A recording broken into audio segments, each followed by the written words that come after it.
Heading up until 2 o'clock. The next 4 hours, we've got you. We'll talk some baseball today. We'll talk some NFL football. We'll talk some college football today. Missouri had their time at the podium yesterday in SEC Media Days. Eli Drinkwitz, Brady Cook, Luther Burden the third, all talking with the assembled media yesterday. And so we'll hear from those particular individuals. We will head to Chiefs training camp today, where we will hear from Xavier Worthy, Jaden Hicks, and Kingsley Suamataia.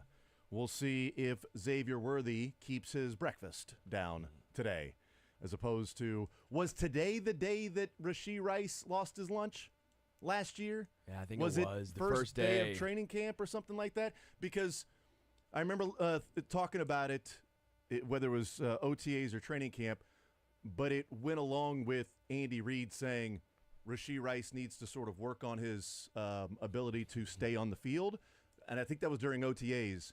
And then he showed up and he threw up. And we're like, well, it's something to keep as a nugget to the side. Like Xavier Worthy's injuries, like not practicing. Last year at this time it was, well, it's something to keep in mind in that Andy Reid said he needed to do this, and then he shows up and he's out of shape to the point that he throws up. But turns out, as coaches and players said, like, no, he wasn't out of shape. He's just a rookie that's getting all of the reps. Yeah. He's getting so many reps, and you better freaking be able to go. And you know what? Perfectly fine last year. He played, 90% of the snaps at the end of the season. I am totally convinced that if something wrong goes towards a player in training camp, it's a good thing. Because everyone's always in the best shape of their life. It's always like, well, Justin Ross, you saw him running a hill. He's going for a K, all these things. And then you see Rice throw up, and then you see Jamar Chase can't catch a football, and all of a sudden they turn into the best player. Like, you know what? Xavier Worthy having this hamstring injury, it's going to be great. Because now that means there's some knock against him. From the 2 for 2 in the past. That's right. Let's make it 3 for 3. I need the Braden Gall telling me that nobody cares, because Jamar Chase dropping all those footballs was one of the best things. Thank you, Braden. Was one of the best things that happened to me in my Dynasty League, Sterling, because our draft was the day after the second preseason game where he couldn't catch the football. He was dropping everything. He had like 6 targets and like 5 drops.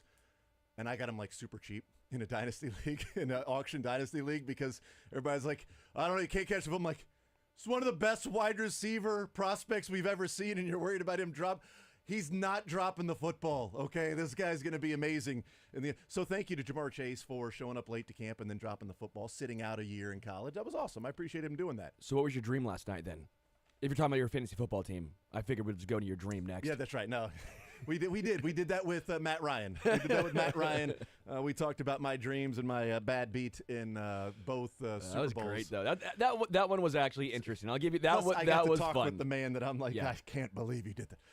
913-912-4810. Here's how the show's going to line up. Coming up later on this hour or at 11 o'clock, just depending on when the Chiefs get to the podium, is when we will hear from said Xavier Worthy, Jaden Hicks, and Kingsley Suamataia.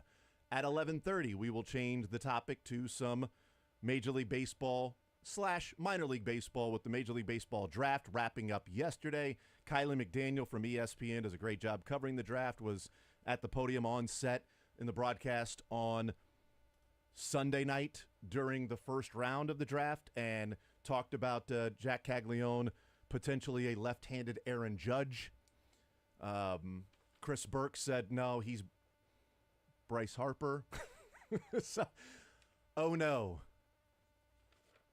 I hope he doesn't. I mean, I just don't know what to choose.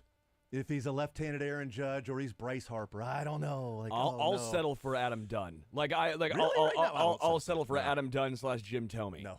Jim Thome and then Adam Dunn. Jim Thome. Jim Thome.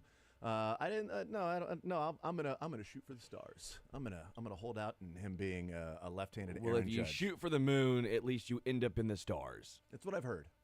Yeah. That's exactly what I heard. So we'll talk with Kylie McDaniel 11:30. We'll hear from Eli Drinkwitz coming up in the noon hour. Some other things around the Chiefs is training camp for the rookies and quarterbacks and the injured players starting at today, but showing up yesterday. Mick Schaefer will join us in the 1 o'clock hour. We'll get an update to the ZOUs, the All-Star break update to the ZOUs, where we are an incredibly close ZOU race with 97 games completed. So, the second half of the season starts on Friday.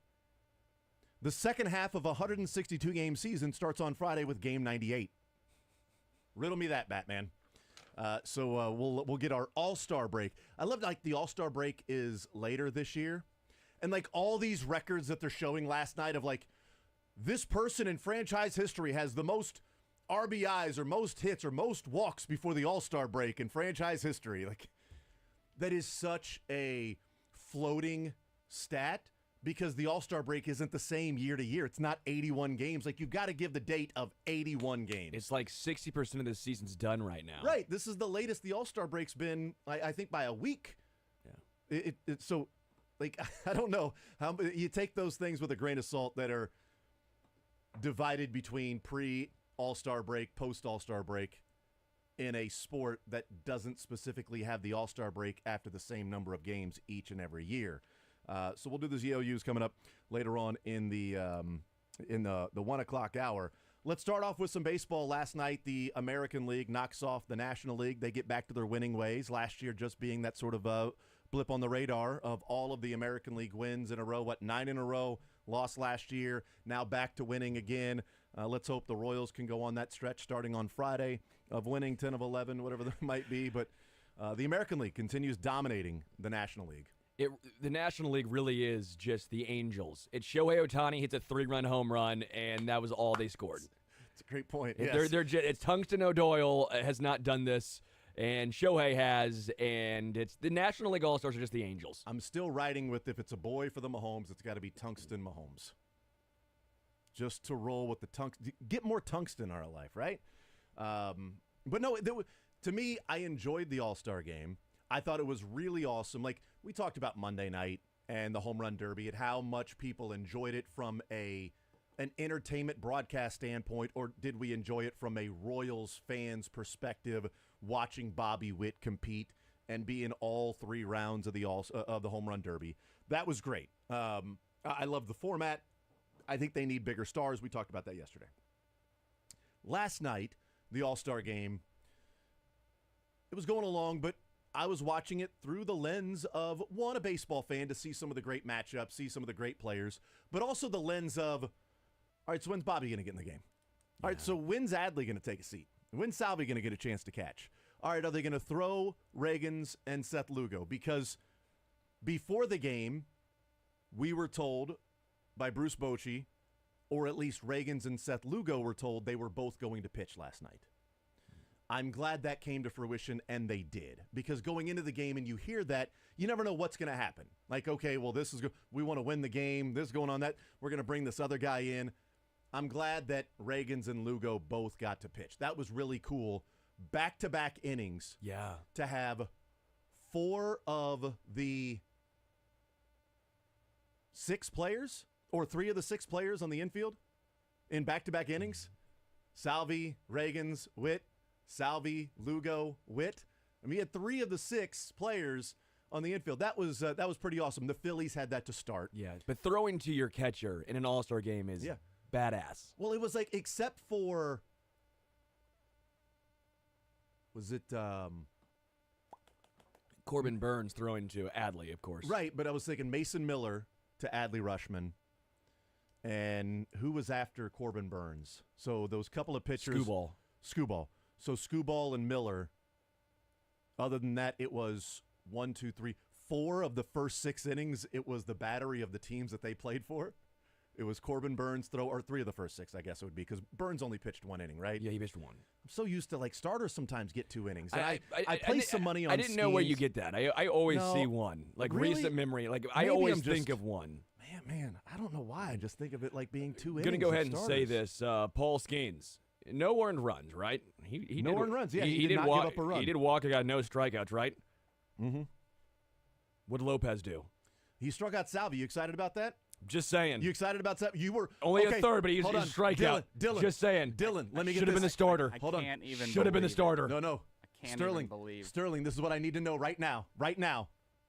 That was the most Hold on. painful at bat for me. Were you rooting for the strikeout with Salvador Perez at the plate? I was rooting for a bomb. Were you rooting for Salvi to strike out? Because Dylan, I think he was rooting for Salvi to strike out. I think he gave a fist pump when Salvi swung through that outside fastball. He was like, "Bleep yeah! Take that, Salvi, you non-Hall of Fame punk!" Because he whoa. He dropped service after Lebo mentioned that none of his pitchers were getting in. That's right. Service wasn't working That's right. until that moment. His phone started That's working true. again. It did work. It worked after that moment. Yeah.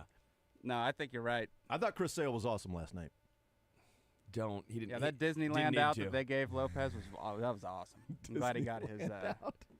It was his cool. matchup out. It was Should have cool started over Skeens, just saying. It was cool that Chris Sale was able to record Ronaldo Lopez on the mound with him not pitching last night. Just saying the NL would have won if Lopez would have started. Just saying. No, the NL would have won. What you're saying is if Lopez would have started, and then they came with Max Fried, and then instead of Logan Webb, they threw Paul Skeens. Yeah, it's the butterfly effect. Yeah, don't bring in Logan a game in which you've got a 3-run lead in the All-Star game in the third inning, and here comes Webb. Dude, 31 pitches in an All-Star game is a lot.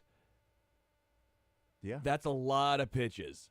31 pitches in an All-Star game. Yeah. If you are the Giants, you're probably not thrilled by that. Well, he is coming off his most recent start of 5 innings, giving up 7 earned runs. So that makes sense as to why he would be the third pitcher out of the gates for the National League. Tough week. It is. And he was in his hometown, too, which that kind of stinks. That's true, yeah. But no, I enjoyed the All-Star game last night. It was cool. The American League won. I was hoping that Bobby Witt would get a couple of at-bats and not just one. Gunnar got 2, and then because they didn't bat in the 9th inning, you had just the one at-bat. Yeah. Gunnar and Adley Rutschman got 2. Then you had just the one at-bat for Corey Seager and Bobby Witt, and then the one at-bat for Salvi. What did you make of Corey Seager going in before Gunnar? Because I saw some people upset by it Before Gunnar or Witt? Before Witt, I mean, sorry. Well, he went in, he pinch hit, but he didn't play in the field, right? Yeah, and it was more or less, my thought was, if this was in Kansas City, like, I know it's hard, but like if Billy Butler or something were to do that back in the day, we would all be thrilled, and you'd want to see him come out to the crowd, your pitch hit, you get all the attention on you, the adoration of your home crowd. That's pretty cool. I didn't have a big issue with Seager doing that. No, I didn't either, and the reason I didn't have an issue with it is because he didn't play in the field. Yeah. So the I would have entire a big issue if he was out at shortstop. The entire game at shortstop was Gunnar and Witt.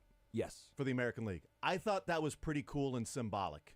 Whether Bruce Bochy meant to have it that way, but I thought that was pretty cool that the argument over who do you take as the best young shortstop right now in the game, if you're starting your team and you've got to choose shortstop, who are you taking? And it's Gunnar, Witt, Gunnar.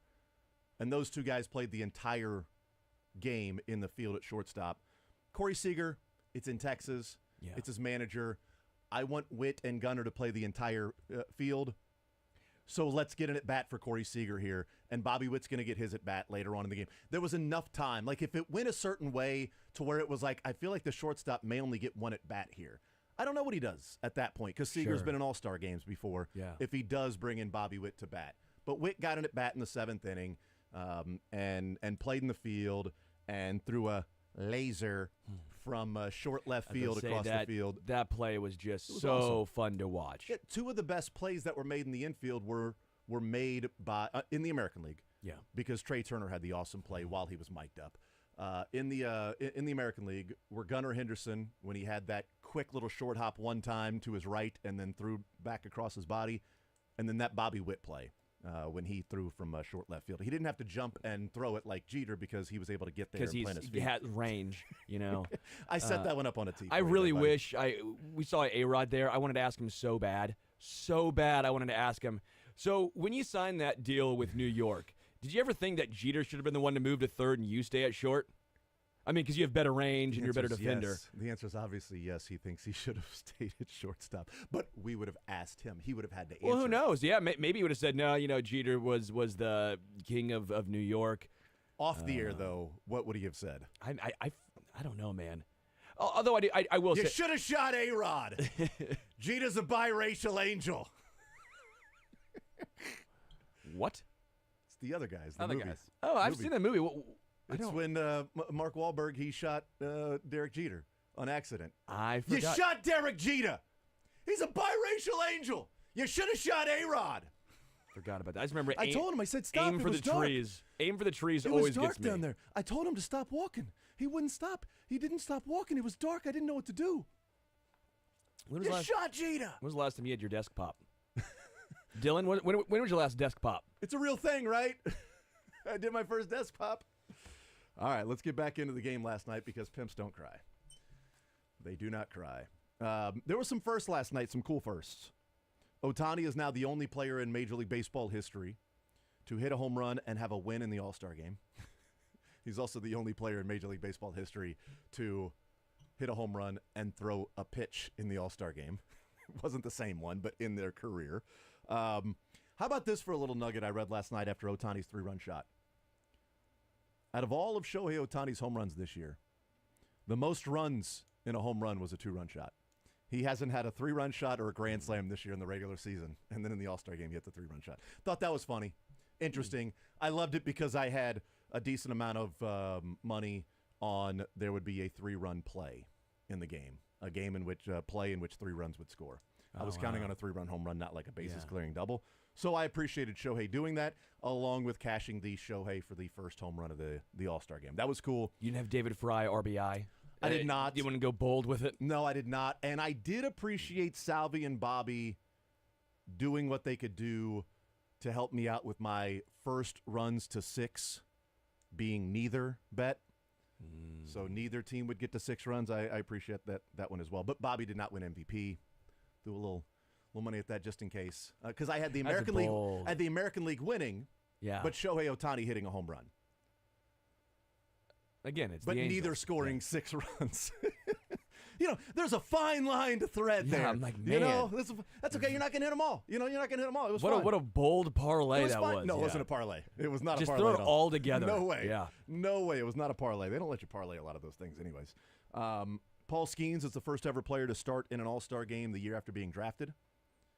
Next year Until will be Jack. Damn it. Caglione. Next year will be Jack Caglione. Sorry, I beat you to it. That was stupid of me. No, go ahead. Of who? No, we're on the same page. Yeah, I like that. This That's is a great. good show. We're on the same page right Sometimes Sterling and I finish each other's sentences. now. Sandwiches. Dang it. And this one for the first ever sort of nugget. Riley Green facing Hunter Green. Whether the last name was that or not, first ever batter-pitcher matchup with both making their debuts in that specific batter-pitcher matchup. So the batter, his first ever at bat in an All-Star game, and the pitcher, his first ever batter faced in an All-Star game. With the same last name. I was trying to think because like don't even- Will Smith may have was it faced the same another last name? Smith. I don't know that it was. I think the name might have been immaterial to the stat of where Hunter Green, first ever pitch he's thrown in an All-Star game, is against a guy whose first ever pitch he's seen in an All-Star game. I think having the same last name was part of like the I feel coincidence of it. Of I the feel whole like thing. that's had to happen many a time. Yeah, it probably has. I mean, Maybe it Seth, was the Green. Seth Lugo. Well, It's a not less Seth cool Lugo. stat if it's with the last name of Green. It has to be last name. It's just, a way. I thought that was it, but I'm like, you know what? If you've got all these guys that have played in all these All-Star games back in the day, and it was like I'll go ahead and say it right now. I'm sorry, but like yeah. was Stephen Kwan? Is this his first All-Star game? It's a Because good that point. may Maybe have the been the first pitch of the game. Well, mean no, to- because Corbin Burns had the first pitch of the game, but the first. Well, pitch the first, yeah, I right. didn't mean to burst your bubble there, Yeah. but Damn, it's so much less cool if it's with the last name of Green. yeah, that was his first time. So that was actually Skeen's first pitch Damn it. was to Yeah, so Stephen Kwan. Yeah. so it had to be with the last name of Green. That's a much less cool stat. It's a much less cool stat. Really didn't mean to burst your bubble there. You were so excited, and No, I thought it was awesome. Like, oh, okay, we've seen a number of firsts last night, right? No, that's with the. I guess it is a first with Yeah. two guys with the same last name that were making their All-Star game debuts against each other. Then yes, that is a first technically. I was trying to think though because Will Smith the catcher. I don't know if Will Smith the pitcher was ever an All-Star. If he was, not Will Smith the actor. That's the first thing that came up because He never played in a baseball movie, right? shockingly. Teddy Truth. Will Smith, the pitcher, was a one-time All-Star. One time. In 2019, was Will Smith, I don't know if he was even in the majors in 2019, the hitter. Did he? Well, they wouldn't have gone. Well, what? It could have been the same team as both NL, because he was with the Giants, and then Will Smith was with the Dodgers. and he didn't become an Dodgers, okay. All-Star. He called up in 19, but wasn't an All-Star until 23. Okay. Yeah. So So again, like I said, it's the first matchup of players with the same last name making their debuts in the All-Star game against each other. Crazy. In a leap year, by the way. Wow. Yeah, because if it wasn't a leap year, it's been done 20, 25 times. In a game the AL won 5-3. That's exactly right. It was the second time in All-Star game history that the 3 and 4 hitters for both teams were from the same team. That was interesting. 1962 was the only other time an All-Star game it had three or four hitters, Phillies and Yankees. Yankees, wow, yeah. Yankees, Soto, and Judge. And deserving, too. Yeah. Other than that, it was enjoyable. The American League won. Bobby Witt got an at-bat. Salvi got an at-bat. All of that was pretty awesome to see last night. David Ortiz talked to Bobby while walking to the dugout and asked Bobby Witt, what are you thinking right now with your at-bat? See ball, hit ball. And David Ortiz, you don't have to see the ball to swing at it. That was just a phenomenal line by Ortiz. I couldn't find it anywhere. I was searching for that clip this morning, last night, to load that in just to have David Ortiz in the system going, you don't have to see the ball to swing at it. Just a great line, man, by David Ortiz. So I enjoyed watching the game last night. It was fun, except for the uniforms. Other than that, dude. But you know what? I think here's the thing. I think it was so bad. That Rob Manfred talked about in his press conference yesterday that they are going to start discussing bringing back just the players' uniforms. Yes. You play with your home and roads. So next year in the National League, it'd be a National League wearing their home jerseys. Who ever complained about those to begin with? It's more money. You sell the All-Star Game jerseys. I get it, but sell the jerseys you with ain't the selling patch on. these. You ain't selling these. The National League weren't terrible. The National League jerseys weren't terrible. With the blue. Yeah. It wasn't Actually, terrible. I differ because I feel like the Monarchs vibe of the American League was cooler than the... man, that just... I don't know. They were both bad. I would love for it to have been the Monarchs uniform that they wore, but... When they had the high socks, it looked like the high socks are fine. It was just like... Yeah, I agree. I tweeted out last night that I think like the uniforms were designed... I think they came up with the idea because they found a time capsule from the 70s or 80s when they asked somebody what baseball uniforms will look like in 2024 in the 70s. And then they looked at it and were like, that's kind of badass. Let's go with these jerseys, because it seemed like the way we used to think what the future would look like. Oh, these jerseys are going to be so crazy and neon and they're just cool colors. And oh my God, we're all going to have flying cars and stuff. It's going to be cool, man. It's all going to be the Jetsons, and we're going to press a button and food's going to appear. It's very cool. Guaranteed Foods almost does that. But we're going to do all these different things. It's going to be cool, just like the Jetsons. It's awesome, man. I feel like somebody opened a time capsule from the 70s and looked at a picture of what Major League Baseball jerseys would look like. So, yeah. Other than that, enjoyed it. I got over the jerseys as it was going on and just simply watching the game. So it was I know people was the talked about hats. The hats really were the final straw for me. I liked the hats that they wore on Monday night. The Home Run Derby hats. Like Bobby Witt wore a Royals hat. That was the All-Star Game hat. That was blue and white. It wasn't the color of the All-Star Game jerseys. Yeah. Those were legit. I was digging those hats on Monday night. I think I might get me one of those hats. Well, I mean, if they do go back to everyone just wearing their actual home jerseys, it'll be the first positive Fanatics thing that's come out of them doing jerseys this year. Wow. So that'll be Great good call. for them. That's a good point. Yeah. That's a good point. So sometimes it has to Sometimes hit you have to just be awful, and then actually something good will come of it. darkest before dawn. Yep. That's what they say. The Until you Sixers' hit rock 10-win bottom. season, baby. It's the Sixers' 10-win season. That's right. And we cleared the first hurdle of the national anthem. That was good. I actually didn't hear it. Who did it last night? I didn't hear it. Country music singer. You know how I know it's did good? a really good job. Cody Because we Johnson? didn't hear it. Was it Cody I think Johnson? it was Cody Johnson. Yeah, Oh, sure. I like Cody Johnson. Cody Dang Schrader. it. Would you believe it was Cody Schrader? I wouldn't believe that. But what can't that man do? Exactly. That guy would run right through the microphone and kill it. And also be just a lovable, Yep, you know, it was Cody Johnson. it was Cody Schrader. I Okay. like Cody Johnson. That's a bummer I didn't hear it. But that's a good sign when you don't hear it on Twitter. Yeah, it that was means good. that means it was solid. No, it was good. It was solid.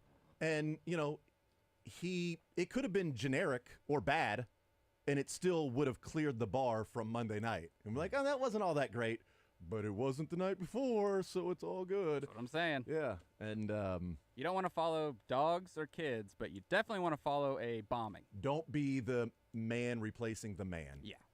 And you can definitely be the person replacing somebody that they go, anybody but him or her. Yeah. Like you fire a coach, like I don't care who you hire, they have to go. Like it doesn't matter. Anybody but them is who you hire. Like anybody. It's much better to do that. It's Barry Odom. Yeah, that's fine. Yeah, Barry Odom. It doesn't matter whoever it is. It's KU and Les Miles. Oh, great call. And Charlie Weiss. I was about to, et cetera, yeah. et cetera. I was going to say, how long is that list? Anybody but him. It's Brody Croyle. Yeah, a little bit. Yeah, Matt Castle. Yeah, it's Tyler Thigpen. Hey. you leave Coastal Carolina Thigpen out of this. You're with right. it. Get That Figgy was with too it, far. okay? You're right. Yeah. But a cool night where Bobby Witt, Salvi in the field, and then back-to-back innings of Cole Reagans and Seth Lugo. Quick little stat as we go to break. Did you see Curtis Seabolt's stat from Monday night? I ran across it last night. That sitting there Monday at the Home Run Derby, 1 year to the day that Reagans made his Royals debut. That's pretty awesome. 1 year to the day, Reagans made his Royals debut. Exactly a year later, he's wearing a Royals jersey at the All-Star game. In the stadium that he was supposed to be making In the his stadium he was debut in. traded from. That's exactly right. We'll take a timeout. We'll come back. We'll continue rolling more zone next.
from Xavier Worthy, Jaden Hicks, Kingsley Suamataia. We think maybe at any time now, maybe in about 10 minutes or so, we'll see what ends up happening with that. But we'll bring them to you when they happen. I want to hear this clip from Patrick Mahomes yesterday when they reported. Let's play clip number 1 here from Mahomes. I thought this was interesting because we've been talking about three-peat. They got done with the Super Bowl winning back-to-back and then immediately talked about three-peat being the first team ever to do that. Like that motivation, right? That drive to be the first franchise in the history of the sport to win 3 straight Super Bowls. The 9th try at doing that for any team in NFL history. Are they the 8th or this would be the 8th try because they're the 8th team. Regardless, I know 3 of them before didn't even make the playoffs. And getting back to the Super Bowl didn't happen either. So they've got history ahead of them that says it's not going to happen. It was 1, 2, 3, 4, 8. So they're the 9th, and Packers missed the playoffs. Dolphins in 72-73 lost in the divisional round. Steelers lost in the championship game. Next Steelers chance at a three-peat, missed the playoffs. 49ers lost in the NFC Championship game. Cowboys lost in the NFC Championship game. Broncos missed the playoffs. That was what, Peyton retiring? Right? Was that Peyton walking away with the? No, that was Elway. That was Elway. That's what I they meant. didn't Elway. go back to back. Not Peyton, but Elway walking away. I said Peyton. We knew. I think we meant Elway, but yeah, totally meant Elway. But Elway walking away, and then 03-04 they missed the playoffs after the back-to-back with Brady. And then missing the playoffs, and now the Chiefs with the chance to go in three-peat. But the motivation that's there for Patrick Mahomes, I thought it was interesting in terms of not only winning the three-peat, but what else is driving him this year to get another championship. You got to come in with that same mentality you had the year before, even a higher intensity. And even though we won the Super Bowl last year, we felt like we didn't play our best football, especially offensively. So it's our goal to be better that way, and we have to come in with that mentality every single day. The end result was awesome, but I think a lot of us still have a weird feeling in our mouth because we really didn't play the football the way we wanted to play all year long, and it wasn't fun. Every single week having to try to just continue to get better and better, and results not paying off the way you wanted to. It wasn't a lot of fun. We have a lot of the guys back, and they know how that felt. And so we're going to try to prepare ourselves better this year so that we can play better throughout the season and obviously try to end with the same result. Patrick, I think you've said this before, but I wonder if you still feel this way, that you somehow have gotten hungrier the more you've won. Mm-hmm. And if that's true, can you explain how that works?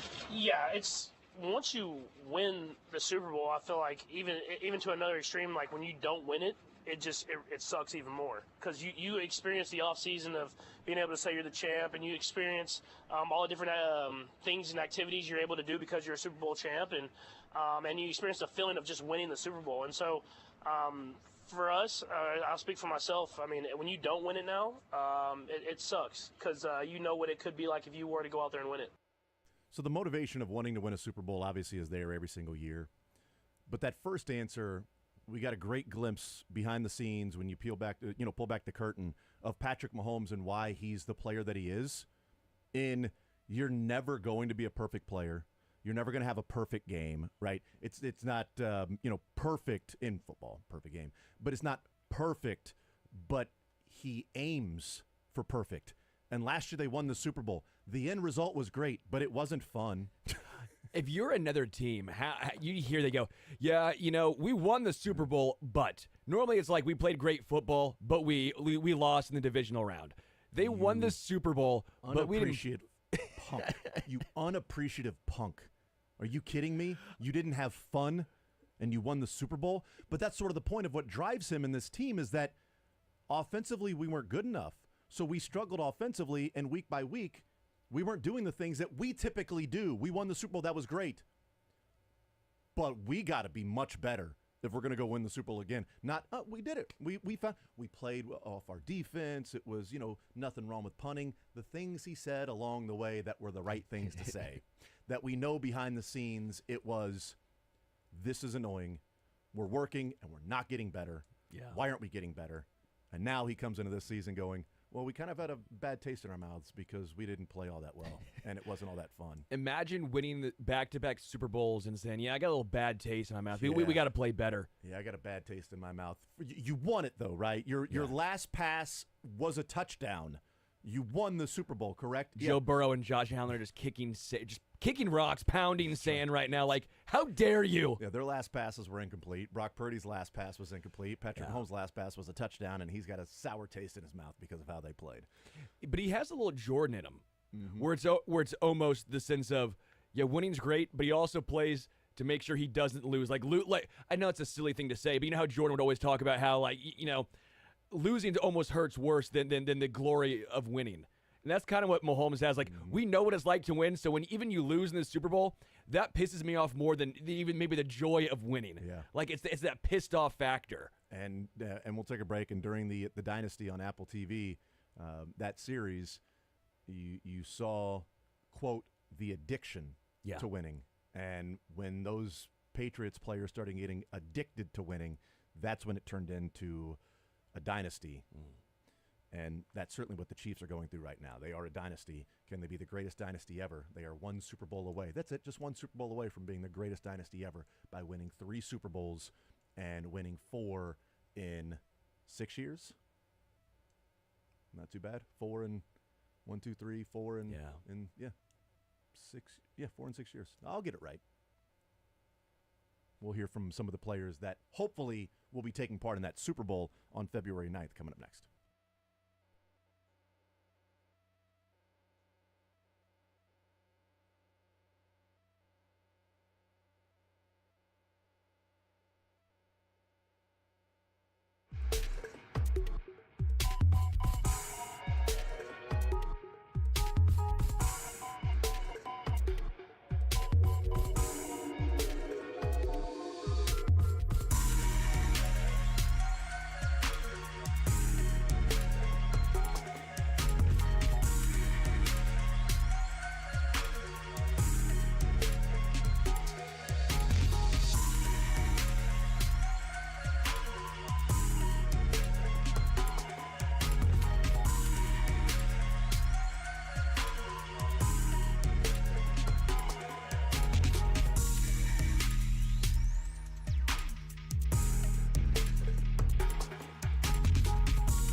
First catch, maybe you jammed a finger or something? But yeah, just a little finger jab. I'm all right.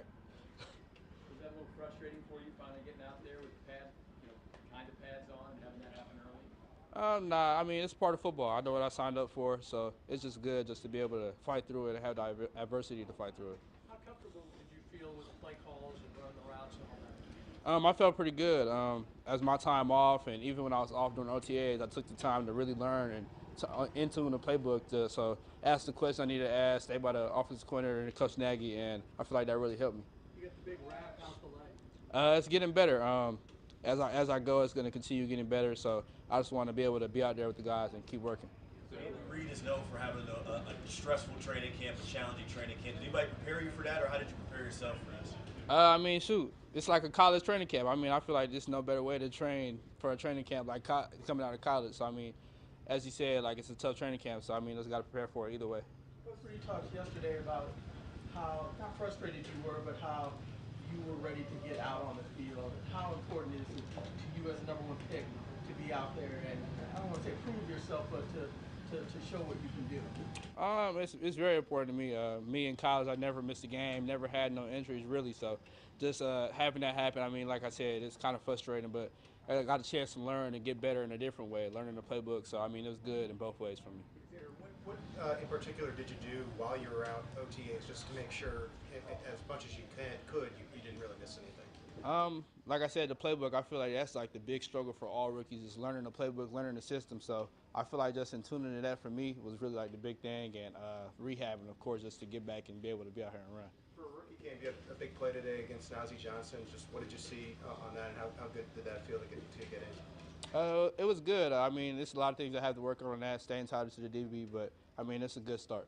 Patrick said earlier, yesterday actually, that there's no time to ease you into camp. Do you feel like the same way you got to go full goal? Yeah, I definitely feel like it's no time to ease in. I mean, it's all go. I mean, once you're here, you're here. So I understand definitely what Pat's saying, and just to build that connection with him, I mean, it's going to be key here. What are your expectations for yourself, just your rookie year?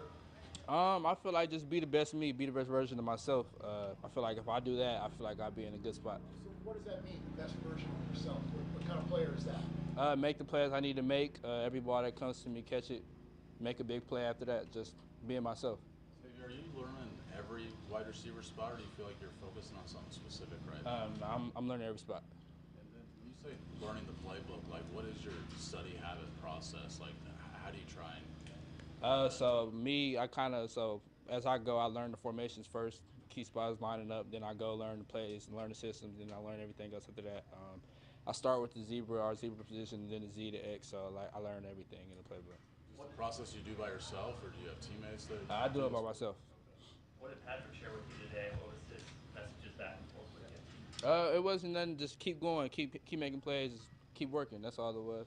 We saw since y'all broke, for these few weeks before training camp, you got engaged, and just I know with the hamstring you probably did, but did you train much with the hamstring? Yeah, I was getting some training in, getting some running in, obviously just to stay in some kind of shape with the hamstring. So I got some kind of workout there. And then with your fiance, being a track athlete, just how excited y'all to watch the Olympics? Man, it's big, but I mean it kind of sucks. She had the ACL.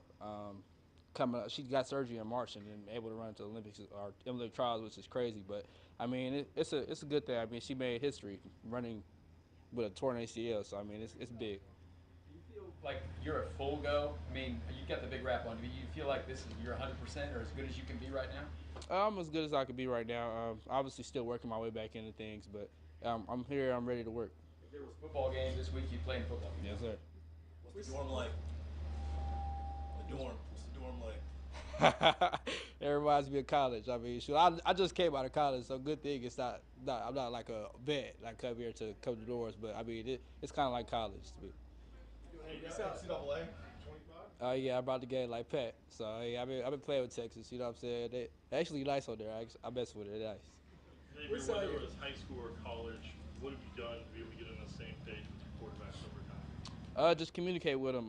What do they see? What do I see? What do they want to see on this route and how they want me to run it? Just little things like that, little details. We saw you during the OTAs. You spent a lot of time talking to Matt Nagy. It looked like we'll watch him practice. What were some of the things that you guys talked about? Just understanding the plays and why it's ran and how he wants to run the alignments. Just understanding all the bits and pieces about the playbook so I could come in and just not miss a beat. Like you said, it's a different thing running the plays, but I feel like it's harder to learn the mental part. So when you learn the mental part outside of the game, I feel like it's much more easier just to come in and do it. Okay, thanks. All right, there's Xavier Worthy. I think we'll hear from Jaden Hicks or Kingsley Suamataia next. One of those two. I think it might be Jaden, but we'll find out when they get to the podium. Like I said, it's going to be Kingsley Suamataia. Do we go there right now? Kingsley, right now. I'm going at the end of this, so it's going good. Any flashbacks in the Pro Bowl? I know that's not a big town either. Was that? But any flashbacks to Pro Bowl, in St. Joseph? Not really, because this is like I was driving here. I was like, I don't even know where I'm going. Like the nearest Walmart I seen was it's 5 minutes from here, but it's like Provo's a lot more people, but it's cool though. I like it's peaceful. So what do you anticipate just being your biggest challenge during this training camp? I'll say the playbook. Just that really, all of us, we're all talented guys, and that's why you're in the league, in the NFL. But it's just who's gonna put that foot forward and dive into the playbook more and really know the offense inside and out. So I'll say that would be the biggest. It's no secret that you're going to be going up against Wanye for this starting position. What's the dynamic been, with you two guys as you get ready for this starting on Sunday? It's been great. I've known Wanye, as a player. He's a great guy. He's friends with a lot of guys that I know. We're boys on and off the field. Just trying to, gain that job. But we're both just working hard as best that we can. Whoever comes out on the top, still boys, but it's business out here. So, but nothing but love from Wanye. Is there something you want to show when the pads come on that you've been diligently working towards, whether it's technique or a certain mindset you want to have when the pads do come on?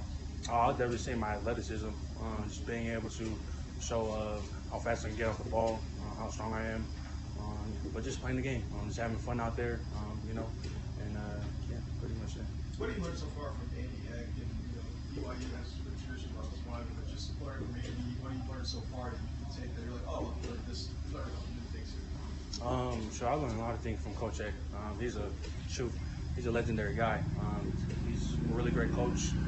But a lot of the fundamental stuff, down to the hand placement, he's big on that. Where you place your hands, place them high, stuff like that. So that brings back to BYU and similar stuff to what I learned from my coaches. But just putting it all together and just putting it, making my own what I can use with it. So. Is there any pressure to be able to play right away for you? I don't think so. I'm out here. I love the game. I love playing. So just with the boys, like I said, I love being out here. I'm with all the guys, get to know everybody, and just grow that bond with everybody. Because we're all dying and it's hot out here. So we're all grinding, and again, like for the goal at the end, for 3 times in a row. So I don't really feel any pressure on it. I'm just playing the game that I love. How was married life? It's great. My wedding was amazing. Yeah, it's a lot different, but I'm glad it's over. I know your family pedigree. I mean, they've said lots of advice is given to them. Have they given you anything about training camp or Chiefs training camp in general? What to be prepared for? You said like just from your family. Just have they told you anything about just the training camp mode or being in Chiefs training camp? Just work hard. That's just down to it. Be the guy that's next to you, and the other guys around you. Just be that one that stands out more than everybody else. We're all coming in here for a job, so just put your best foot forward, and whoever comes out on top. It's a couple more. Kind of unique in that you've got yourself and Hunter, CJ, all drafted this year. Obviously, there's some big undrafted guys too. How helpful is it that you've got some guys going through this process with you? It's great. Even the undrafted guys, we're all cool in the room. All the guys that signed on too. But CJ and Hunter, they're great guys, smart guys. It's a great, drafted or not, we're all cool. We're all brothers, and it's nice having guys that are drafted too, though. So last two, let's go Nate and Pete. You mentioned obviously the difficulties of the playbook, but just what has been the most challenging about trying to apply what you're learning onto the field? I just think the faster you learn the playbook, then the more faster I can play. Don't have to think and hesitate. So, but just the concepts of everything, knowing the defenses, looking out there, all seeing the safety come down a little bit, okay, bumping over, clouded corners, like stuff like that. So, just being able to read the defense, and then from there I know what to do on here. So, just reacting on what I see out there. So, You think with dating back to OTAs, which teammate, maybe a veteran, has helped you the most as you kind of get acclimated here? What was that? Which veteran teammate has helped you the most in terms of getting acclimated to what Andy wants? I think all of them, but I think a big older brother that I've been looking up to since I've been here is probably Trey Smith. He's been an amazing role model for me since I've been here, and he's just very vocal, and he loves the game. So I don't think learn anybody, but one of the best guards in the league. So.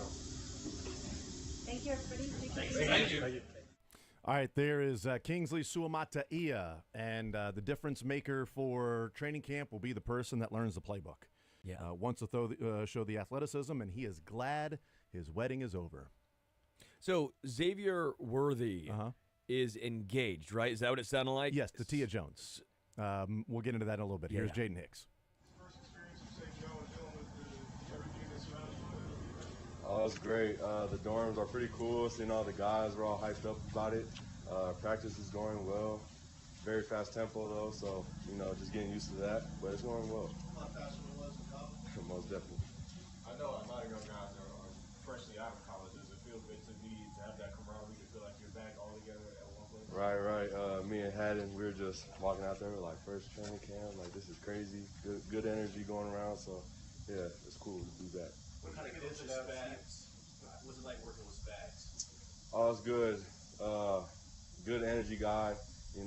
Just trying to get ready for whatever he needs me to play. So he's a good guy to be with. Kind of follow up to that. What do you think it is about Spags, what he likes to do that maybe matches your skill set? He likes me to, do whatever on the field, whether that's cover, in playing zone, man, in the box. So it's very versatile. Where do you anticipate lining up? Just during training camp, what do you anticipate working on this game? They kind of have me wherever, so it's wherever they need me to be at. I'm going to be ready for it. But. We've talked to some guys about learning the playbook in one spot. What is the difficulty of learning maybe multiple spots right now? It's pretty difficult just because it's multiple positions, but it's going to help me long term and overall, just because I know where multiple spots are at and multiple places. So it'll help me overall, and that's what I just try and lock in and come to a realization that that's what it's going to be at, and whatever happens, I can play wherever. So. Xavier Worthy, first round receiver, he's been out a while. Did you tell he was excited to get back out there today? Oh yeah, he made a few good plays, few good catches. So it's exciting to even see him out there and make those kind of plays. But yeah, I think he's excited to be out there now. You face him a little bit. What kind of challenge do you think he's going to be on the defense? Definitely a deep threat guy. He can take the top off. So he's going to be a fun watch this year. Did you have an expectation for yourself coming into this camp? My expectation was just to be ready for wherever they need me to, come condition. Knew that I was going to, be in this environment, and, it's going to be hot out here, so be ready. Jake, you could have gone back and played college, right? You could have had another year, or maybe even two if you wanted, right? Mm-hmm. What told you were ready for the NFL? What kinds of things do you look at? It's always been a dream to, be in the NFL, and I see my shot that was there, and, the high hopes of being drafted. So, that's why I betted on myself. Were there people in particular you relied on for advice on that? Definitely my family. Yep, coaches helped me with that. Just the people in my corner. I'm blessed to have those kind of people around me, and they made the transition as easy as possible and the decision as easy as possible. Any coaches in particular? Coach Dicker, my head coach, he told me, the real of it. Obviously he didn't want me to leave, but he was happy for me. He's going to do the best in his position to get his guys out. So. What did he say? He was just telling me that you have a high chance of getting drafted in the mid-round. So, he told me these are the, the waiting options, and so I just took it for what it was. How has Coach Merritt really helped you out just with the finer details? I know some guys from college, they get a little awestruck with how much detail goes into the NFL game. Oh man, he's a great coach, very detailed guy. He makes sure our communication's on there, always up to date, and so he's just a good coach to be around, have in your corner. Make sure we're all on the same page. Again, the communication is at a high level. So. And how are you learning those finer details? Yeah, bit of a change when it's like a different position, but obviously when I'm at one position, it's a bit easier. Yeah. Do you have a preference? Do you have a preference closer in the box or deep coverage, or do you like the fact that you get to do a lot of? Yeah, I like the fact that I can, play wherever. I think I can play wherever, so it's cool to just be able to line up anywhere. When you're at, rookie minicamp and OTAs and here, there's a lot of structure for the studying and all that. When you had your downtime, what was your off-field study stuff like? And how did you go about doing that? Yeah, so we have like a kind of Jack and Jill room. So my roommate is DJ Miller. He's also switching positions as well. So, you know, we get together. Just last night we were together working on the playbook, going through the things for an hour after we just got out of the meeting. So, you know, we really try to hone in on that. When you were away from football, though, and you're like, you know, in the off season? Yeah, what were you doing there? What was that I mean, yeah, definitely in my notebook, looking over the plays, making sure I'm sharp. Definitely. Like every day, every other day? I try to go every day, and you know, if I'm busy, then you know I'll make up for it the next day. Let's go last to DJ and then me. First of all, have you seen a difference between just OTAs and rookie minicamp and just this first day? I know it's a short sample. Yeah, I mean, not much of a difference right now. It is a bit faster tempo right now, and I think because we don't have all the guys yet on defense, so I'm obviously out there for a long time, but you know, it's going great. And then just what you call it? Again, I know it's early, but going through the OT period, just seeing the way the ball comes out of Pat's hand, the way he sort of reads the defense, I just wonder, where do you think that'll be most helpful for you, given the amount of positions you're playing, and obviously trying to play that sort of chess game with the quarterback? Yeah, I mean, obviously he's the best, or if not one of the best quarterbacks in the league, and so, you know, just being able to watch him and see what he progresses through and stuff like that definitely can elevate the defense's game and, you know, stuff like that. So I try to watch him a lot when he's out there, and but yeah, he's definitely one of those guys that are special with the ball. So how different is it between college game and Saturday to sort of see the velocity of his ball? I mean, yeah, he could put it wherever, and you know, sometimes he's not even looking at his target, and he still puts it there. So stuff like that just makes him different, and yeah, it's really cool to see. Thanks, James. Thank you. All right, there is Jaden Hicks, Chiefs safety, 4th-round pick out of Washington State. We heard from Kingsley Suamataia, 2nd-round pick, and we heard from Xavier Worthy. You're listening to Sports Radio 810 WHB Kansas City. We'll come back and talk about what we heard from these particular players. And then coming up at 11:30, we'll talk with Kylie McDaniel from ESPN covering the Major League Baseball draft and some rookies, etc. And we'll hear a little bit from Patrick Mahomes and Andy Reid in their press conference from yesterday. We'll take a timeout, come back, more Zone next.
The Zone is presented by Guaranteed Foods, delivering all natural food to Midwestern families since 1958. Enjoy healthier food, more free time, free delivery, and better value. Go to GuaranteedFoods.com.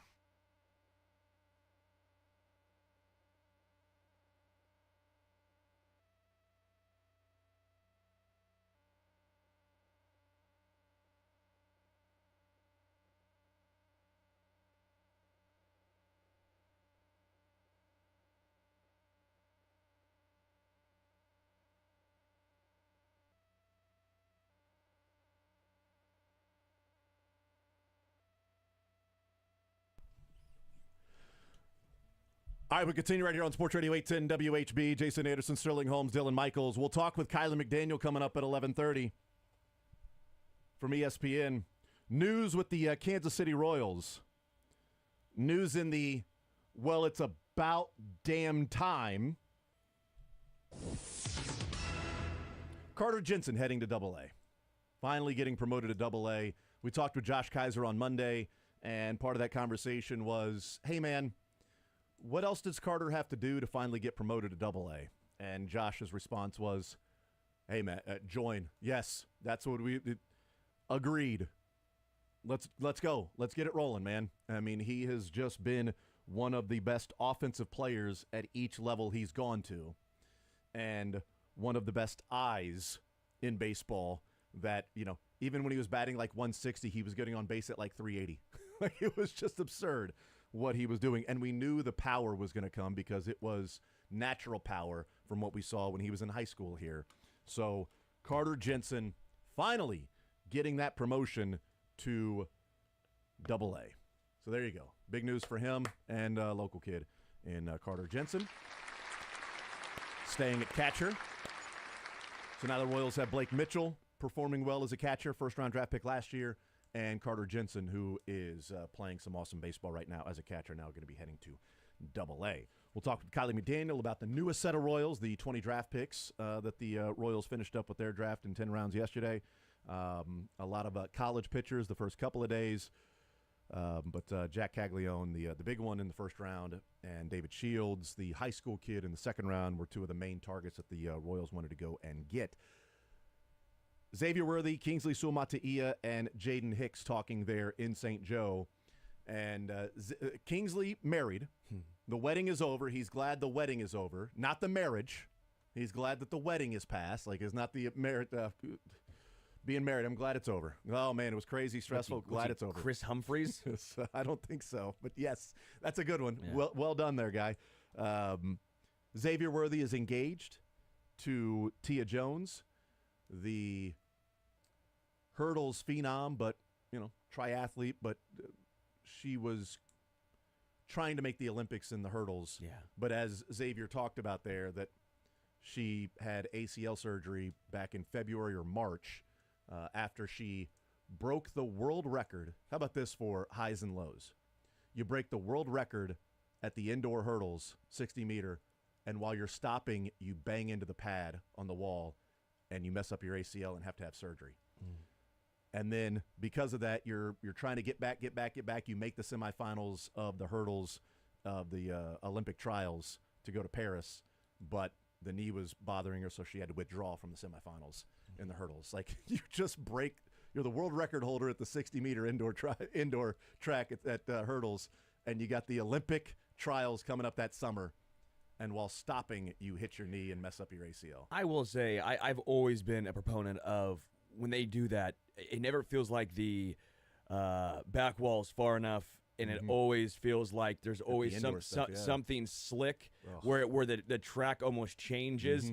It's a lot of like concrete, and you're like, how in the year 2024 have we not decided to just make the thing go all the way? Who's using that slab of concrete? It would have been really cool if she had made the team to be watching track and field in the hurdles competition with Xavier Worthy's fiance and watching that. But I said they're so young. They're 21, and I'm like, the Chiefs are sitting here going, you know what? We're no longer having the off-the-field stuff. We're getting family men right now. Right. We're just going to draft everyone who's engaged, married, 21. You engaged? Son, if you're not engaged, you better find a lady, and then you can become a Kansas City Chief. Yeah, Xavier Worthy was 20 years old when he was drafted.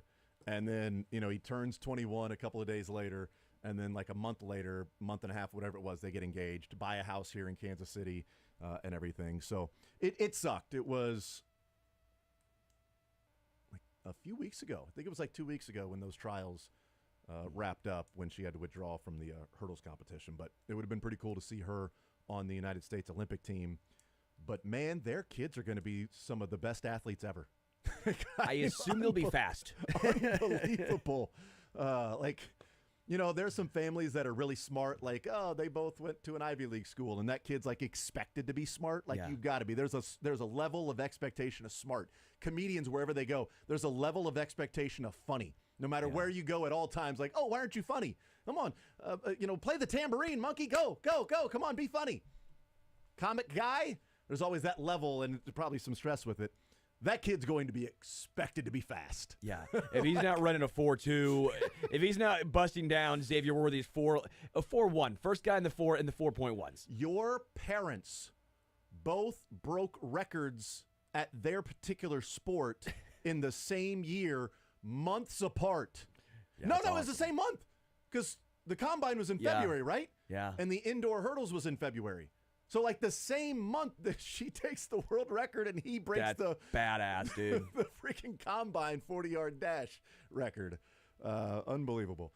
Who would win? Like, in 40-yard dash, he wins. 60 probably wins. But throw some hurdles in there, she wins. Throw some hurdles in there. Oh, yeah. She wins. Also should point out that Xavier Worthy, when he was there, had his left hamstring still wrapped. He did hurt his finger early on in practice. He was catching a slant, dropped it. Jammed his finger. He said he was all right. Returned and made one of the bigger plays of the day, a catch where he was falling to the ground deep down the sideline from Ian Book, and made the catch, and it was the highlight of the day. But said that he feels good and all that stuff. So, which is good to hear. Jaden Hicks, thought it was interesting him talking about learning the playbook, and this is the part where, especially on defense, and Xavier Worthy said he's learning all of the different positions on offense for the wide receivers, but Jaden Hicks talking about where they're using them, and this is where the Chiefs coaches have said, we throw them into the water, and they are going to drown early on, but by the time training camp's over, they're going to have that trial by fire and that experience, and that's what Jaden Hicks is talking about. Like, it's a challenge in all these different positions and lining up, and he said, when it's one position, sort of easier if I'm at one position for a bit of time, I can really hone in on that. He goes, but right now a challenge in that he's lining up all over the field, and they're just throwing everything at him. Figure it out right now. Well, if the Chiefs, it's smart because you get to see what these guys excel at and where their weaknesses are too. Mm-hmm. I've said for the longest time, it's not just the Chiefs get guys that fit their scheme. It's also the fact that the Chiefs, when they draft guys, they know their weaknesses, and they typically don't put them in a spot for them to fail. And that's a huge deal. I know it seems like such a minor situation, but how many teams are saying, well, you're a safety, so now you got to do everything that a typical safety does. Well, maybe he's a box safety. He's not good in coverage, and now he's getting burnt. The last time we saw that was more or less with Dan Sorensen, not trying to bring that up, but like... Especially late in his career. Late in his career. I love Dan Sorensen. He was great. He was he's a Chiefs legend, but late in his career... His reputation in Kansas City will age like a fine wine. It'll be phenomenal. We're going to look back in 5 years and have... But the very last couple of years of Dan, well, he's more of a box guy. Yeah. You drop him back in a coverage that was some issues. Almost the opposite of Tyron. His last year here in Kansas City, he could move back to a little bit of everything, but he wasn't going to go up to the line and tackle guys, right? Nope. Business decision. So what we're seeing, I think, with the Chiefs typically, though, they do a great job of saying, okay, Josh Williams, against certain guys, you're here. You know what? We'll throw Jalen Watson into this situation so you're not getting put in a situation that we think that you might have some struggles. Chiefs do it with Brian Cook. Before the injury, we saw that with him. We're going to see it with whoever's the Najee Johnson, Nick Jones, Shamari Connor. And that's what's so impressive is they do this. They put you at every single spot. What are you good at? Are you good in coverage? Are you good in man? Are you good in zone? Are you good lining up closer to the line of scrimmage? Because they found out Justin Reed, great towards the line of scrimmage. What they found with Shamari Connor last year? He's pretty much good at about a little bit of everything. And I think that's so important. And even with guys like Legarius and Trevarius Ward, these guys were guys that were somewhat looked over, especially Trevarius Ward as an undrafted guy, right? Traded for Parker Anger. Well, they found out he was very good when he was physical in man coverage. Zone coverage, you might have his issues. So what do they do with him? At some points, they would put him on one side of the field playing man, and the other side of the field would play zone. And you learn that stuff during training camp. And that's what I find so fascinating is they give these guys so much right now, and I don't think it's just to find their strengths, but it's also to find their weaknesses and where they can try and say, hey, we're not going to put you in a spot that you might struggle. Yeah, and so the answer with Kingsley, too, when he was talking about the competition with Wanya Morris, and was like, okay, what's that like? You know, he's like, it's been great. He's a great guy. We're boys on and off the field. Whoever comes out on top, we're still boys, but it's business. Yeah. Like that caveat thrown in there by Kingsley. Oh, yeah, it was boys, it's all good. Yeah, we're still going to be boys no matter who wins this job. But I'm trying to win the job. Yeah. I'm going to win the job, Wanya. And that's great because it's a challenge, you know. You've especially if you've got friends that are challenging each other. And we'll see whoever wins that job. I hope it's Kingsley that wins the job because I think it's a better sort of higher ceiling long-term Challenged potential. him right into right guard reps. That's probably, yes, a little bit there too. But you know what? If Wanya wins the left tackle job, I don't know that I'd have to see how he performs if he wins it because I do believe, and Sterling, you may disagree with this, but I do believe the Chiefs want Kingsley to win the left tackle spot. Oh, I completely agree. Yeah. I've said for this year, and maybe early on, I might trust Wanya Morris at left tackle before I trust Kingsley, just based on I've said for the longest time. I'll perpetually say this: year 1 to year 2, biggest jump when you're a rookie tackle, offensive lineman, but especially tackle. That jump from college to the NFL is drastic. It's so hard, and even if you're a top 5 tackle, typically you struggle your rookie year. It's that year 1 to year 2 where you see the biggest change. That's why I think Wanya Morris is going to be a lot better this year than people think, because I think the negatives of last year get washed out and the positives become more the consistent.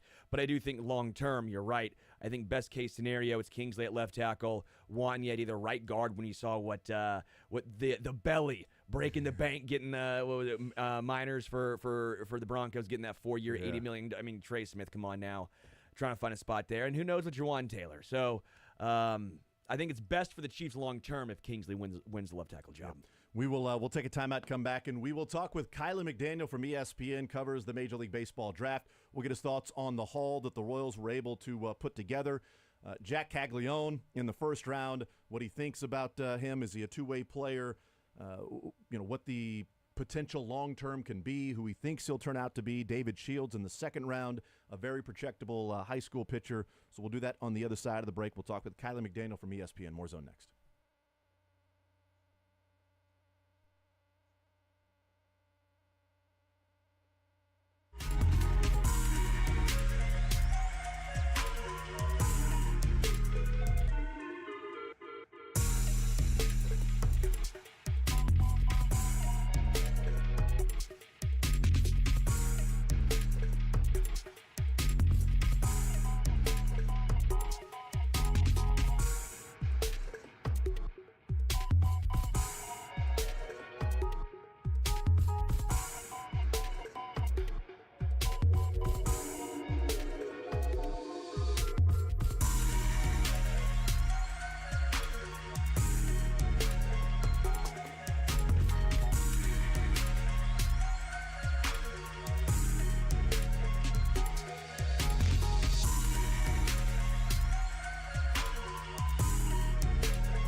Coming up in the 1 o'clock hour, we'll hear from the Chiefs and Eli Drinkwitz in the next hour. Heard from Xavier Worthy, Jaden Hicks, and Kingsley Suamataia, their Chiefs training camp yesterday, Andy Reid and Patrick Mahomes. But we talked a lot about the Major League Baseball draft on Monday and yesterday as well.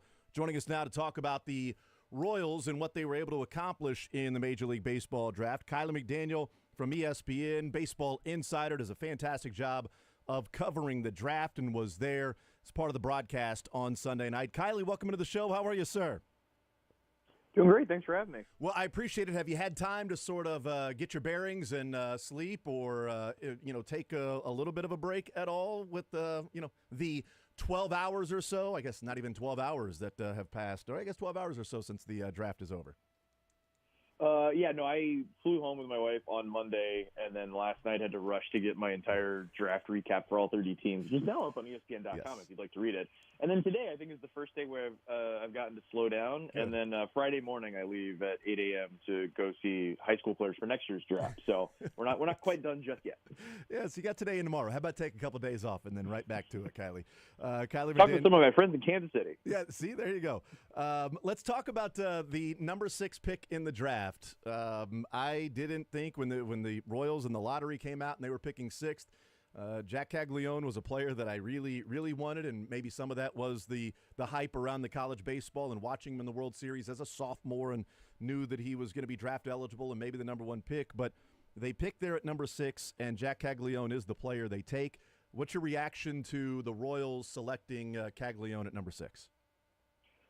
It's a great outcome for the Royals. We sort of wondered leading into the draft if the Royals being, in my mind, unexpectedly good, but I think now it looks like they just might have been good and I missed it coming into the season at the big league level. Will that affect how they approach the draft? Because the rumor was they were going to take Hagen Smith, who ended up going 5th right ahead of them, so they didn't have the option to do that.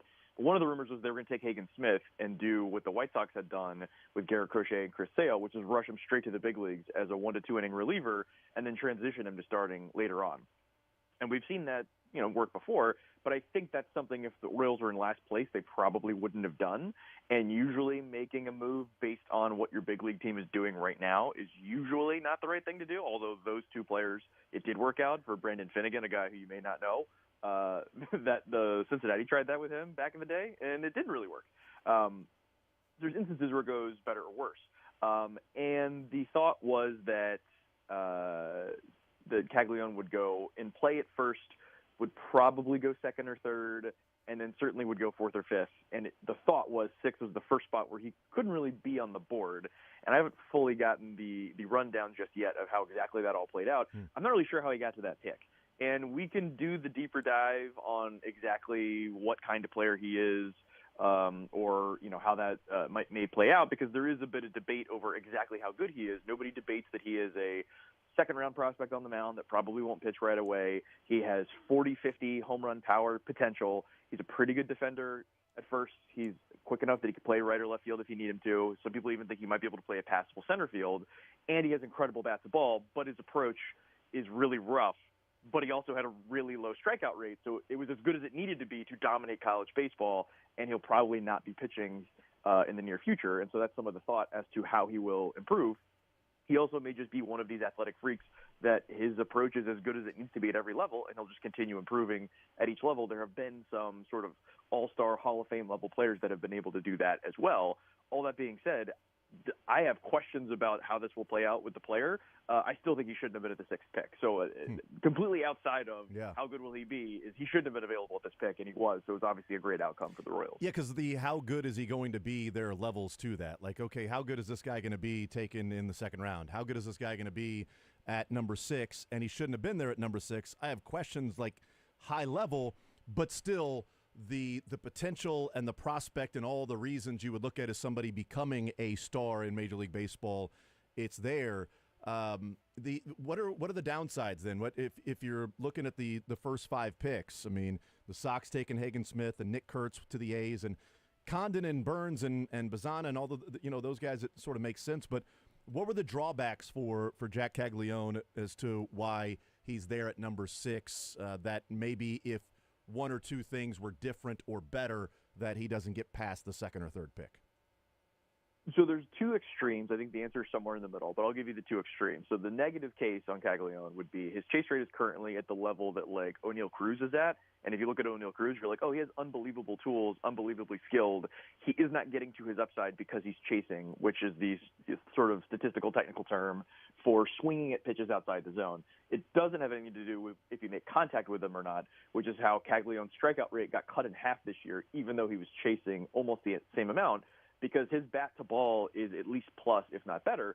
So he can make contact with those pitches, which that there are guys like Vlad Sr., Ichiro, to a lesser degree, Starling Marte. There's guys that chase out of the zone a lot and have such good bat control that they can foul off bad pitches and still hit the ball hard or get one of those singles on the pitch way outside of the zone. Like, these players are very rare, but it sometimes works at chasing out of the zone. If you're incredibly talented, you can make it work. Now, if you were to take Caglione and put him next to like the rubric of like what kind of things are teams looking for, I think that's sort of silly because he has almost nothing in common with normal players, even other players that went around him in the first round. Like him and Nick Kurtz have almost nothing in common other than they play first base and hit the ball pretty hard, but Cags hits it way harder and has way better bat to ball and is a way better athlete. Like even just next to that other first baseman that went ahead of him, they're not really the same kind of player. So there's that fear that if you put that sort of normal approach to evaluating players on him, there is a thought that he'll never reach his upside, and then because he's a first baseman, he'll just be an okay player that never quite reaches his potential. And I think some people that don't have a great sense of these will say, oh, it'll be like Joey Gallo. He'll have 1 or 2 good seasons, and then otherwise will be a really frustrating player. That's the negative case. The pro case is he was told that he needs to chase less at Florida. He had an 18% strikeout rate, and then this year he chased a little bit less and had an 8% strikeout rate. Like, he did exactly how much he needed to do. He hit 6 home runs on pitches outside of the zone this year. Like, he didn't have to be any better than he was. And so there are guys, Ellie De La Cruz, Julio Rodriguez, Bobby Witt, are examples of guys that chased too much and then made the adjustment to get to where it was just good enough and made that move even at the big league level. And there is a theory that because Jack is an outlier, he's going to be able to do that to keep his head above water enough that the chase rate doesn't actually impact what kind of player he is. And if he actually can improve relative to his peers, like the upside is left-handed Aaron Judge. Like, he could be that good, and there's not really that many players in this draft that could be that good, and none of them that were really good in college as well. Most of them are high school players that are 17 or 18, and we don't really know where it's going to go. And Cags has kind of performed at every level, so it's really just, are you going to bet on him continuing to perform at every level and figuring it out, or are you just going to look at how he did it and be like, oh, he's doing it the wrong way. This works in college. It's not going to work in the pros. And again, I think the answer is somewhere between those two, but I lean more toward he's going to be a perennial all-star than this guy's going to be Franchi Cordero or some guy like that just has unbelievable tools but can't really do anything on a baseball field. I think that's sort of a silly conclusion to come to. Yeah, Royals are familiar a little bit with Franchi Cordero for his minimal time here in Kansas City. When I feel like everybody had a chance with Franchi. Yeah, you're right about that. I mean, he didn't hit the ball, but when he did, it's like, wow, that thing went 460. Right, and it's the first time he's touched the ball in a month. So, I mean, yes, that was great. Kylie McDaniel's our guest from ESPN. How much is it, watching this player, and this is from afar, just sort of wondering, all of the walks that he had, all of the intentional walks, and him being the stud that he is, how much was he maybe chasing because he was being pitched around, or I'm trying to make the play here, and I want to, perform. I got people on base, and I'm going to swing outside the zone because I'm going to put it into left field for a double, even though it's on the outside part of the plate, and maybe I take it for ball 2. Was there an element of, him being pitched around so much that he wasn't seeing as many strikes, and so just simply to swing the bat, it was going to be more outside the zone? Yeah. So Kyle Peterson and Chris Birch do our college broadcasting, and they were focusing more on talking to college coaches, preparing for the draft broadcast, whereas I was talking more to scouts.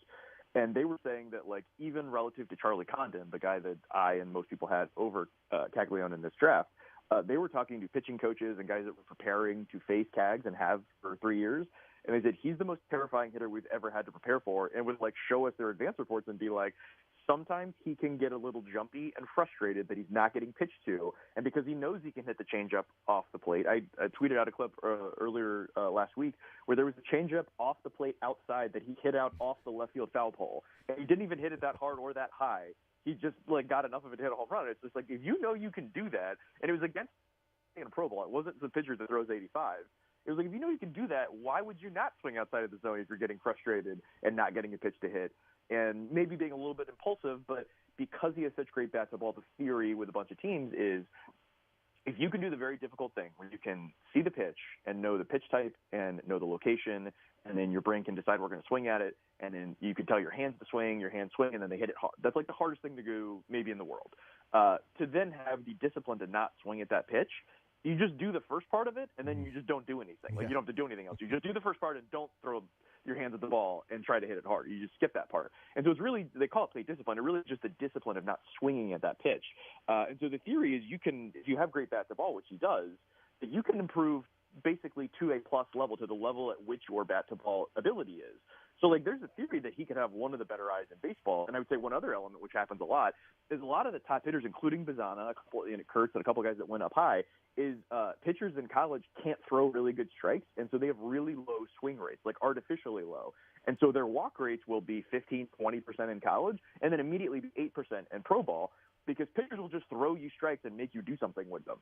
So you could argue that the downfall of Caglione in college is that chase rate, because guys are pitching around him. And then in pro ball, guys are just going to be throwing fastballs, maybe in good locations within the strike zone, but they'll be throwing him a bunch of fastballs in the zone and seeing what he can do. So you could argue that his skill set actually fits pro ball better than college. And some of these other guys will have to learn to swing more and hit some balls in non-ideal locations, and that their game, which seems better in college, actually is more geared to the college game than it is to the pro game. Can they make the more difficult adjustment? Whereas the pro game, I think, is already where Caglione is. Yeah, we see that in the NBA to where it's like, okay, this guy performed better in the NBA than he did in college. Why? Well, maybe it's the spacing, maybe it's the type of play, maybe so different rules, the way that's officiated in the game, and freedom of movement as opposed to sometimes wrestling matches in college. Like, there are different things that go along with that. It's a really interesting point about, I hadn't thought much about games translating from college to the majors based on how they're being pitched to and eyes and swing rate and things like that. Kyler McDaniel from ESPN is our guest. He was announced as a two-way player. My theory on this is the Royals announced him as a two-way player because to get him signed and be in the organization and draft him at number 6 was a, yes, we're going to let you do both. You can be a pitcher, you can be a hitter. It's what you want to do. Let's go forward.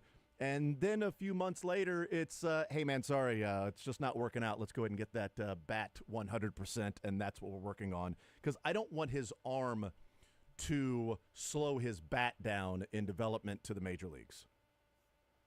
Yeah, that's sort of the theory. The vast majority of teams I talked to said that they would have him not pitch at all, because all that stuff we just talked about is all about improving at the plate. Yeah. You can't have him focusing on something else at the same time that we all know he's not as good at. Maybe one day it could be as good, but nobody really thinks it's going to be as good.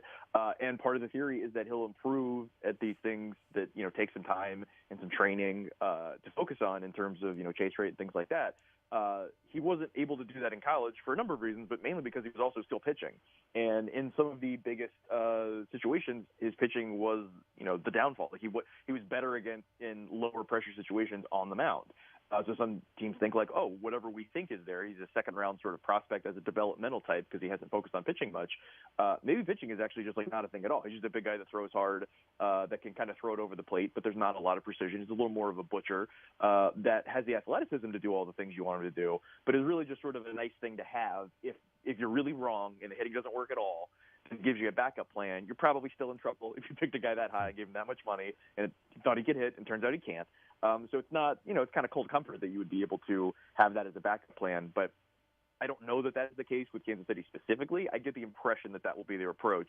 Is we drafted him as a hitter. If we want to announce him two-way, if he wants to throw it into at a instructional league, let's throw a couple innings here and there. As a thing we do for him, it is actually pretty common. There's been a bunch of examples, especially first and second round picks, where they get to play both ways, sort of dabble in it for a year or two, and then at that point, usually 2 years is where the decision is made.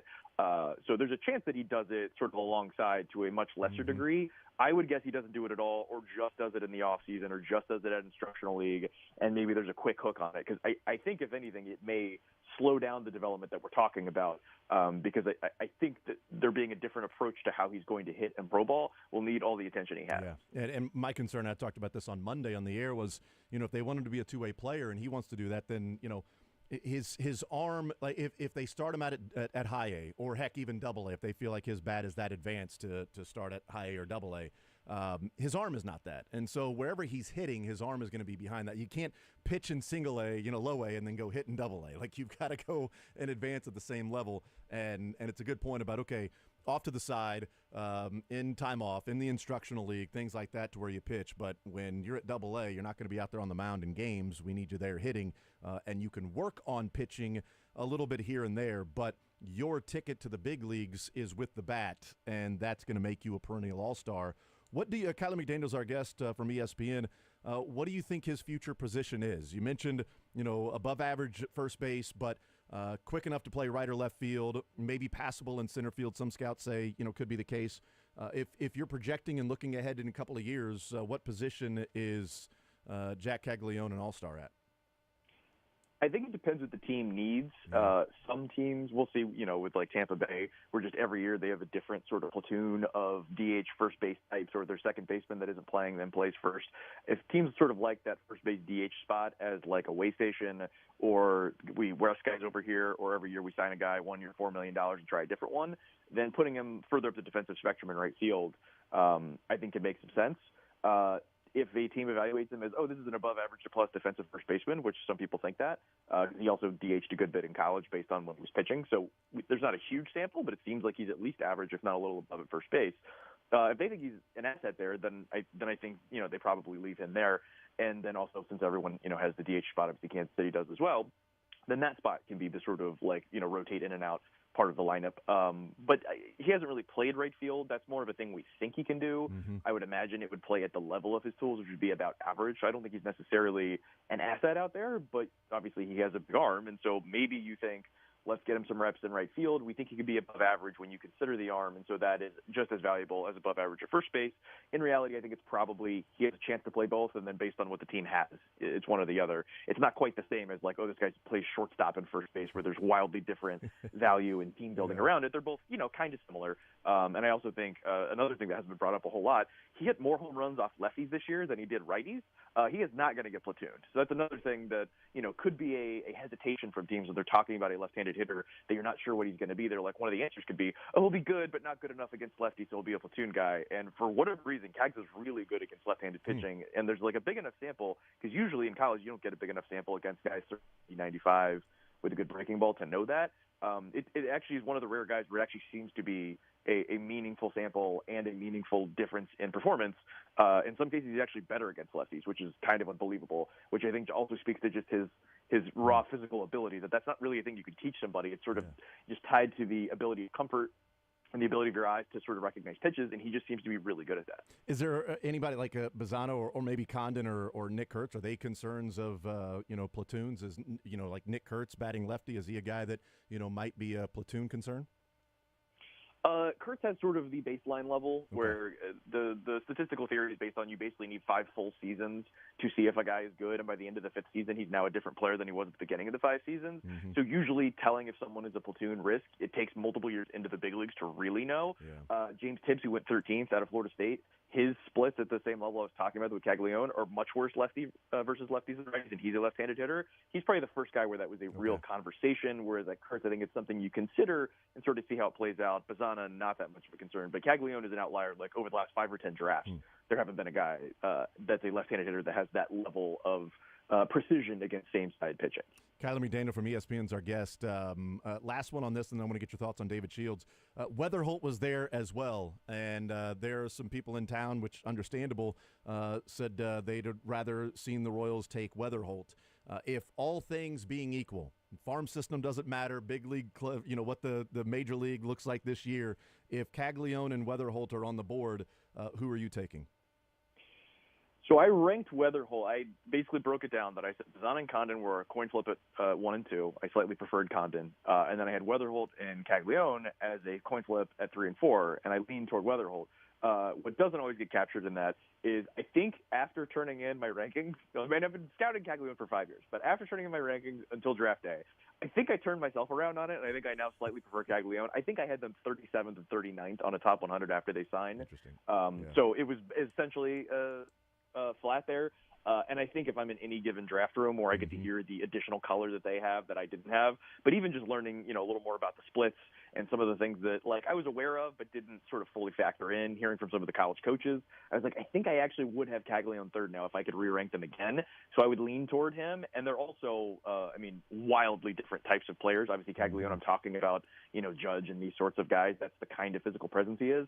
And Weatherholt is a guy that has had some soft tissue issues and doesn't really have a plus tool per se, but is could be Jose Ramirez if things go perfectly. He's more above average at everything and might be a shortstop. It's probably more second, third baseman. If you're kind of conjuring up an image of what kind of player that is, they couldn't be any more different in terms of two successful college position players. Interesting. Kyler McDaniel from ESPN is our guest. All right, David Shields, they take in the second round. They had traded their comp pick for Hunter Harvey. But David Shields, what do you think about him before we let you go?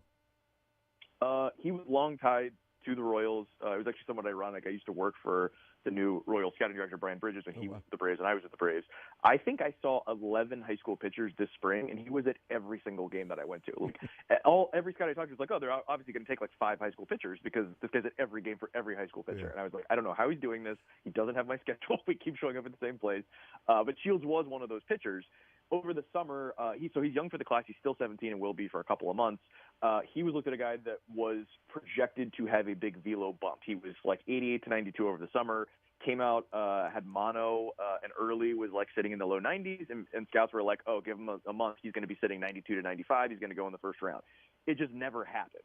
So he has all the components you're looking for as a lower slot lefty, plus athlete, plus control, all the projection, all the kind of stuff you're looking for. But the velo didn't quite jump, but he's basically above average at everything except for current fastball velocity, which is the kind of pitcher I would want to bet on, because oftentimes when you get a big, strong kid that's 17 that throws 96 when he's 17, he never develops command and never develops any of the finesse you need to start because he's never had to. And so Shields is at a position where he has all those intangibles you want, and all you need to do is wait a couple years for that velo to pop. And I think he might even be better than Mazzucato was, the 7th or 8th overall pick that the Royals took in the first round a couple years ago, who hasn't quite popped yet. I think Shields has a better chance to do that because all you're waiting on is the velocity. Everything else is there. I think this is a classic projection play, and it's the kind of guy that Bridges and that scouting staff have had success with in the past. It's interesting, Bridges. You're going to take a bunch of prep arms. 15 pitchers they selected, 2 high school pitchers. 13 college That's pitchers. why I mentioned it. It's kind of hilarious. Whenever you think you know what's going to happen, every now and then you'll nail a pick. Yeah. I nailed 3 or 4 picks in the second round exactly. And I was like, that's why I do mock drafts. Just don't look at the other 27 picks. I didn't get those right. It's not important. That's fine. I said that was the last one. This is very quick. It can be 30 seconds or whatever. But taking all those college pitchers, what does that say about a farm system? Does it say about a strategy? Are they looking for low floor? Taking so many college pitchers in the draft? Usually when I go back, I haven't done this yet, but usually when I go back and ask a team, hey, walk me through your thought process. You took a lot of blank kind of player. Was that a plan? And almost never is it actually the plan.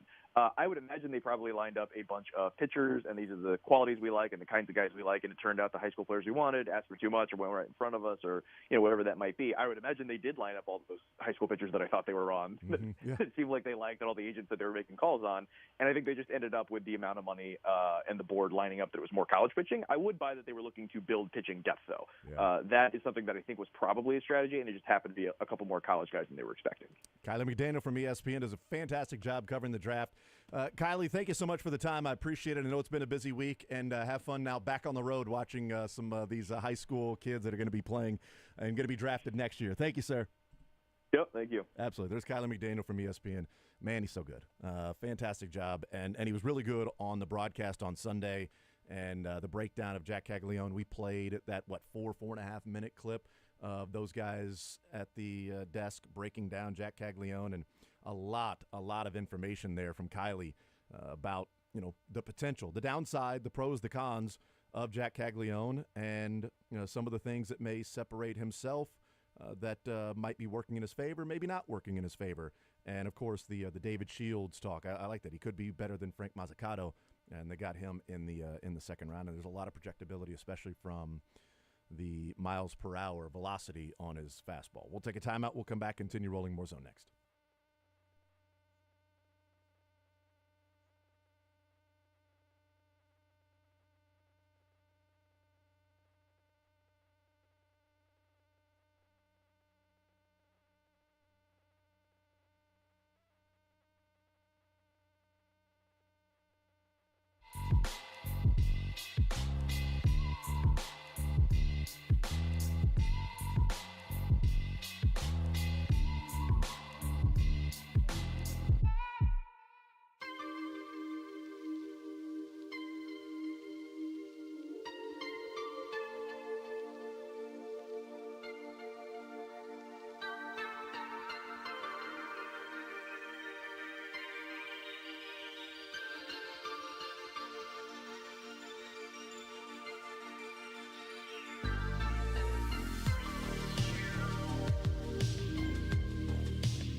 Mick Schaefer coming up at 1 o'clock.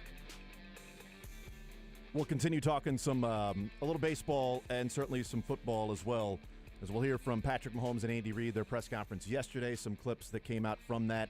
And Missouri had their media day in the SEC Media Days yesterday with Eli Drinkwitz and Brady Cook and Luther Burden. And so talk a little bit about Missouri, what we heard from Eli Drinkwitz at the podium. We'll do that in the noon hour as well. CBS has their rankings of NFL triplets. Also, a number one quarterback ranking that's out there with Jeremy Fowler. Talk about those things. Mick Schaefer, we'll get a ZOU update in the 1 o'clock hour. More Zone next.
Guaranteed Foods, delivering all natural food to Midwestern families since 1958.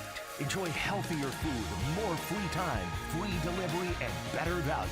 Go to GuaranteedFoods.com.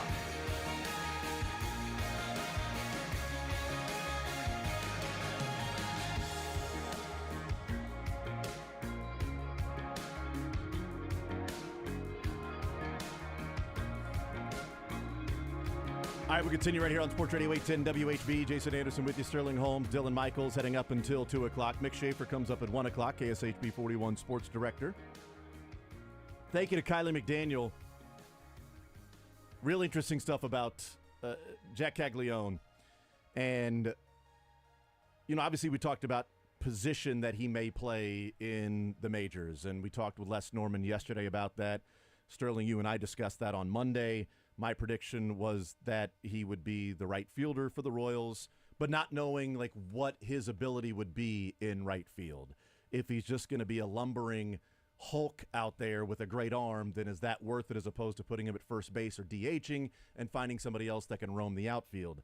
Kylie McDaniel saying that, scouts think that he's quick enough to play right or left field, and some think he's maybe passable in center field.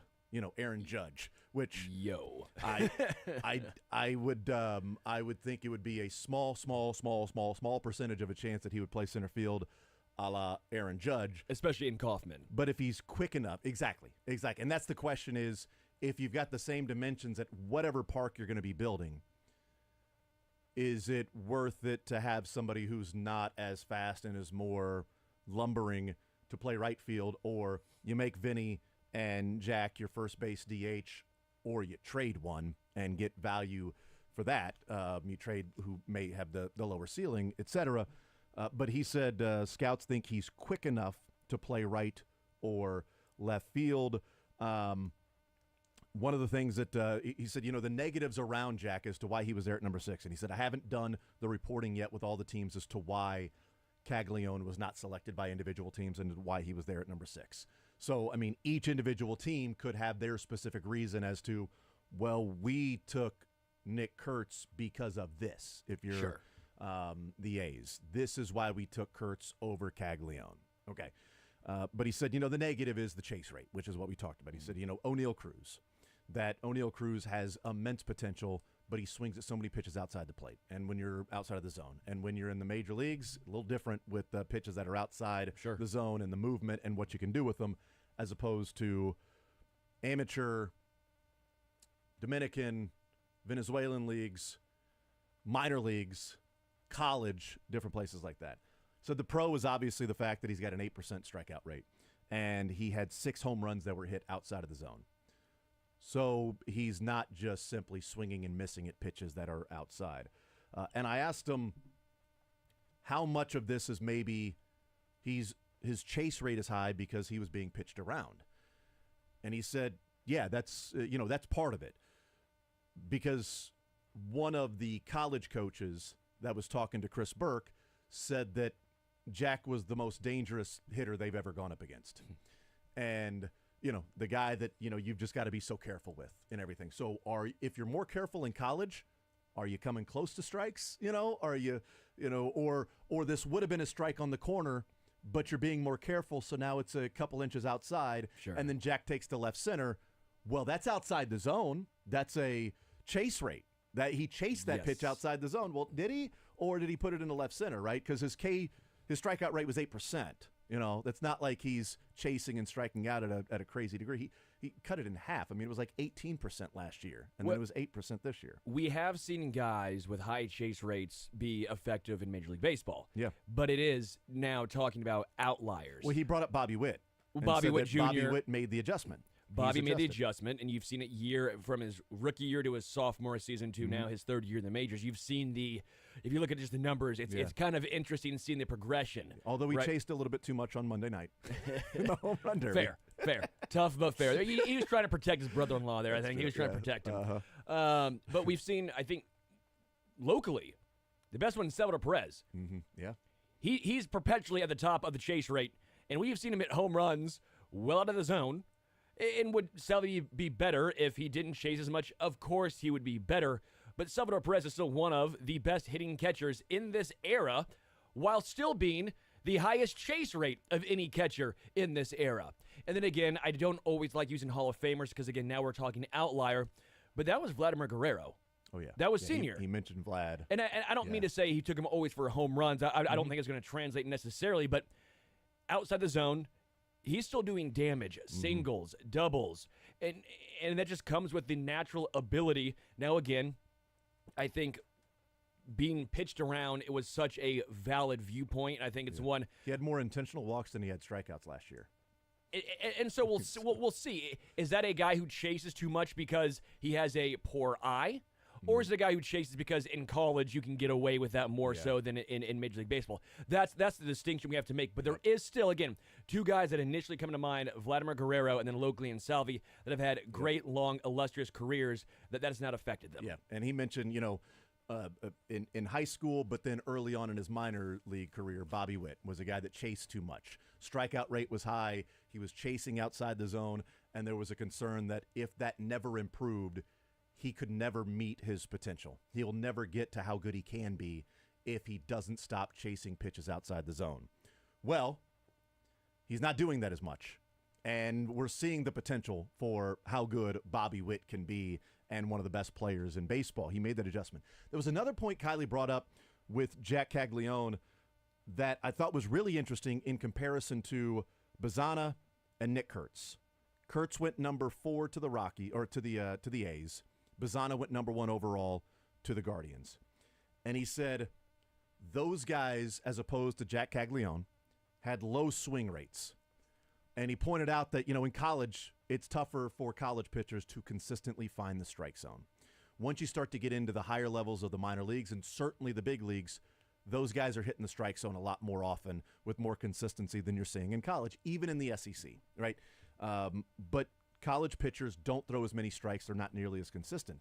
And his point was a low swing rate like a Bazzana or a Nick Kurtz, a translatable skill from college to pros might be more Jack Caglione.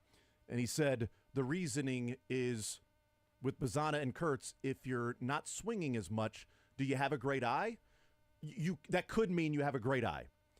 But it could also mean that guys just aren't nearly as consistent. So if you sat up there and just don't swing, odds are pretty decent. You might get walked a lot. Sure. As opposed to Jack Caglione, who's swinging and making contact and also taking walks, that when you get to the big leagues and guys are throwing more strikes, your bat-to-ball elite skills are more translatable to then now the ball is going to be more in the zone where it's more damage can be done because they're going to be more consistent in the zone, as opposed to the unknown that he said about Bazzana and Kurtz with the low swing rate, that he said we've seen guys that have a low swing rate that had high walk rates in college get to pro baseball, not necessarily the majors, get to pro baseball, and those walks drop drastically, and they're not making as much contact because now guys are more consistent and better stuff in the zone. Well, yeah, they're not scared. Those are theories. Sure.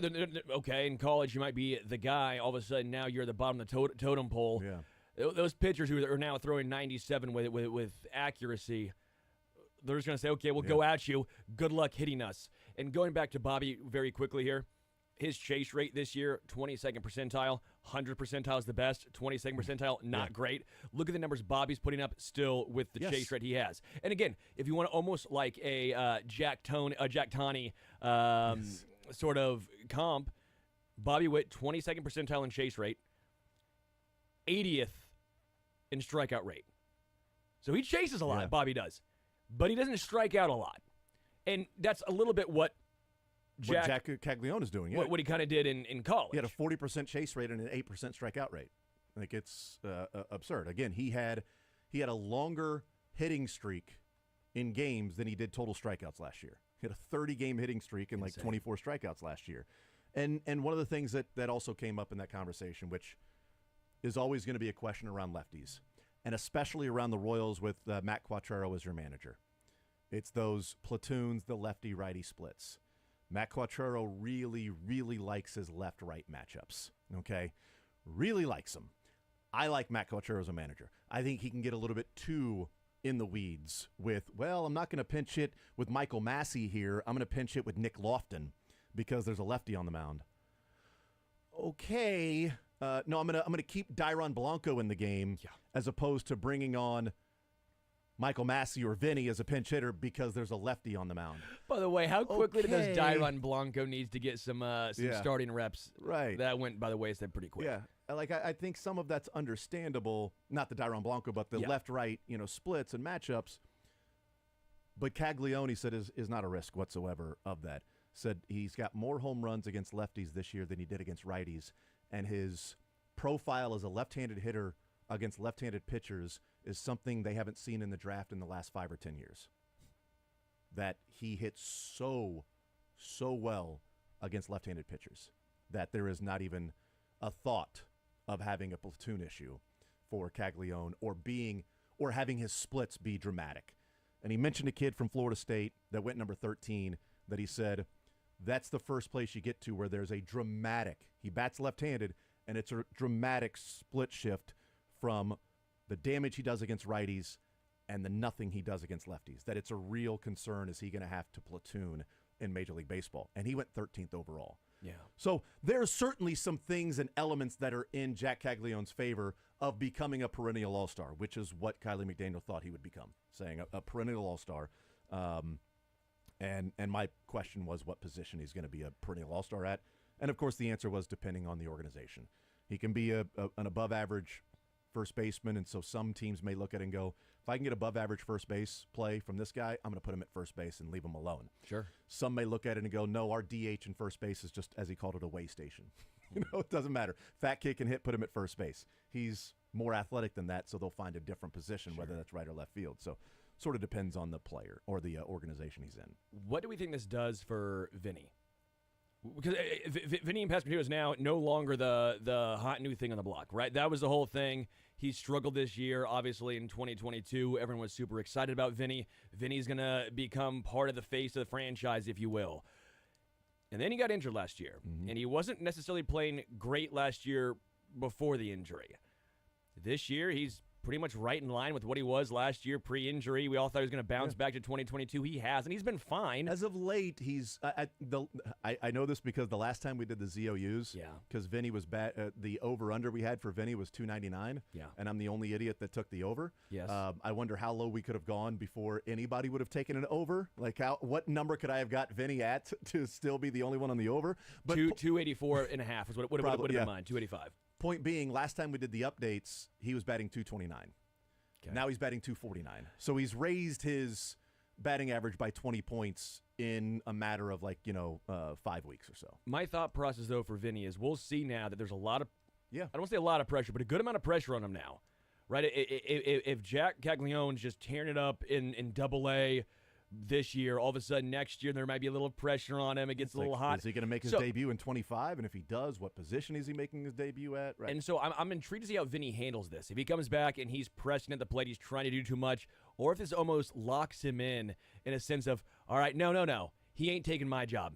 I'm still the guy that the Royals need to build around at first base. I'm still the bat that's third or fourth in the lineup. I'm still that guy. Yeah. I wonder how this affects Vinny going forward. Yeah, I think Vinny will be the first baseman. I think Jack Caglione is, if he's quick enough, from scouts saying he's quick enough to play right or left field, then I would say put him out there and give yourself a corner outfielder for the next 10 years in Jack Caglione. And Kylie also saying that once they sign, said once Caglione signs, and once the entire draft class signs, or at least in the first round or so, with the prospects that are there, he said Caglione goes in at number 37 overall for him in his prospects, top 100.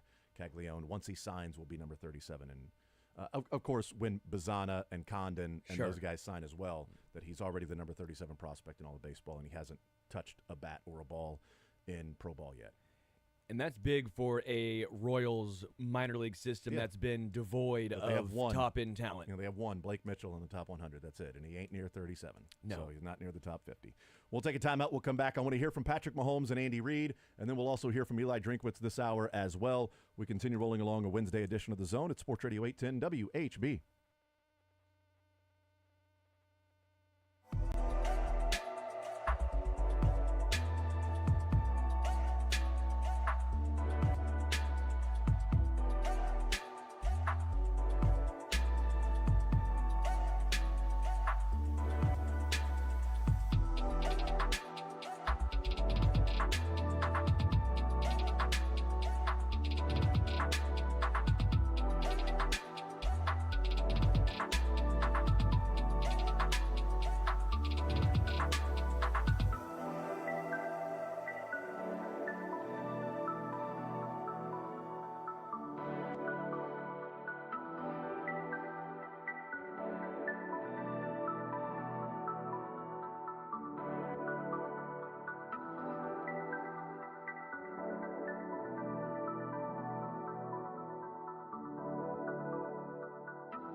All right, we'll continue right here on Sports Radio 810 WHB. Jason Anderson with you.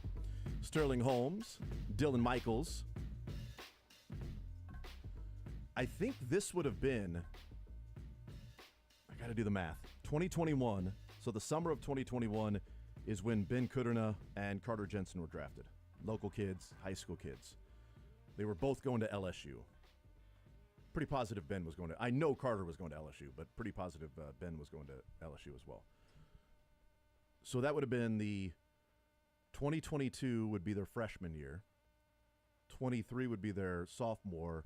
And this year would be their, so they would have been draft eligible this year. So they could have been Paul Skeens.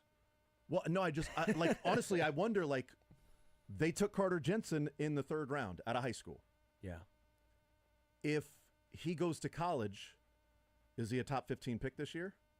And so then they've got Jack Caglione and somebody else in the 3rd round that they may have taken if he didn't sign. Instead, they took Carter Jensen as a high schooler, and he grew into a player that might have been a top 20 pick 3 years later. So now you've got a 1st-round pick in what would have been the 2024 draft, and also your 1st-round pick, number 6 in the 2024 draft, where Carter Jensen is now at AA at the same age as guys that you just drafted in the 1st round in Jack Caglione. It's kind of an interesting thought process there. It's almost like give him 3 years in the minors. If you draft him at a high school and said this is the draft class that they would have been in, where would they have been drafted in this current draft class? Taking him number 78, and in 3 years we think this guy is going to be pick number 10.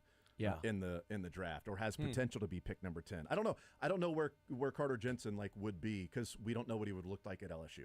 He'd have been a starting catcher and the number 3 hitter right away. Yeah.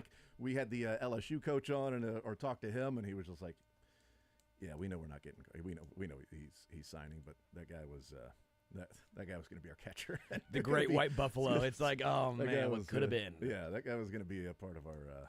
That guy was our number 3 hitter right now. And that was the same thing with Will Myers. When Will Myers was drafted, we talked to the South Carolina coach, and the South Carolina coach said, if he doesn't sign, he's our number 3 hitter as a true freshman right now at South Carolina in the SEC. We think he's going to sign, but he's as talented as a player as we've ever had around here. And if he doesn't sign, he's a true freshman number 3 hitter for us right now. That was Will Myers and the potential, even though he wasn't a 1st-round pick.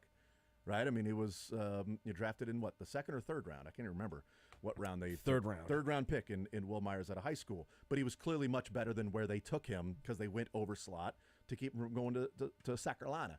By the way, do you know how old Will Myers is? 28? 29? Oh. I'm trying to think. So it's 2024, so he was taken in 2009. He was taken in 2009? Yeah. I was trying to do the math of when he was traded for Kane, so that would have been 2011 that he was traded for Lorenzo Kane, or excuse me, for James Shields and Waiter. This made this way less fun. I know. 30. This made it way less. He's 33. Oh, I thought you were going to say he's 36, because his name's been around for so long. When I get into the late 2000s, the early 2010s, my calendar breaks up in my mind. It's like it doesn't feel like it's 24. It doesn't feel like it's this late. I get that. I feel like 2009 was that was 8-9 years ago, right? It wasn't the 90s 15 were years 10 ago. years. The 90s were 10 years ago. I agree. The 90s were 10 years ago. Have you heard that new band called Limp Bizkit? No, are they good? Yeah. Not really. What are they doing it all for? To break stuff. Oh. That's a nice. I didn't want to say, turn there. I figured. Chainsaw. All right, let's hear from Patrick Mahomes and Andy Reid. Patrick Mahomes was talking about this is clip number 2 for Mahomes. We played earlier in the show him talking about how bad of a taste is in their mouth from how they played last year. That last year they won the Super Bowl, but it wasn't fun. We are in the upside down right now. Here in Kansas City, that there's a quarterback that plays for the Chiefs and the reigning Super Bowl champions, and says, we won the Super Bowl, but it wasn't fun. And we all go, yeah, that makes sense. I can see that. I can see why it wouldn't be fun. Yeah, I mean, it's your third, which is cool, but you didn't. But the offense wasn't. Yeah, totally understandable. I could see how it wouldn't be a whole lot of fun. Where every other quarterback that hasn't won a Super Bowl yet, we're like, oh, I'd love to be that have so much. I'd love to be that bored. I'd love to be that frustrated throughout the year of winning a Super Bowl, but not doing it in a way that you had perfectly planned to go and score 50 points in every single game. Big Ben was spoiled. Like ecstatic from his first Super Bowl win, and a wide receiver had a higher QBR than he did in that game. Antoine Randall Hill. That is right. Yeah, I think Joe Burrow would have been perfectly fine and ecstatic and had a lot of fun winning the Super Bowl in a year where the offense for the Bengals wasn't putting up a lot of numbers, and I think he threw like 4 touchdowns that playoff run. Not many in the fourth quarter. Aaron Rodgers is pissed right now. Rodgers like, come on. I've been trying to win more. I'm going to Egypt to try to find fun. Has he? You know? Has he been trying to win more? I mean, hey, good call. You know. But anyway, here's Patrick Mahomes talking about the new weapons that they have and acquired this offseason. I'm extremely excited. I mean, we added a lot of speed. Obviously, y'all know that. But we also added just players in every single position group, and I'm excited for the offense to go out there and attack. And we have some of those young guys here at rookie minicamp, and we're excited to get a couple days with them and get some early work in with them and timing, and then adding the veteran guys as the week goes on, and trying to just continue to get better and better. And I mean, what better than going against our defense? I mean, it's the best defense in the NFL, and we get to go against them every single day and really show where we're at and how we can get better. It's kind of part of the sort of that interesting aspect of how good they were offensively a number of years ago while they were practicing against a bad defense.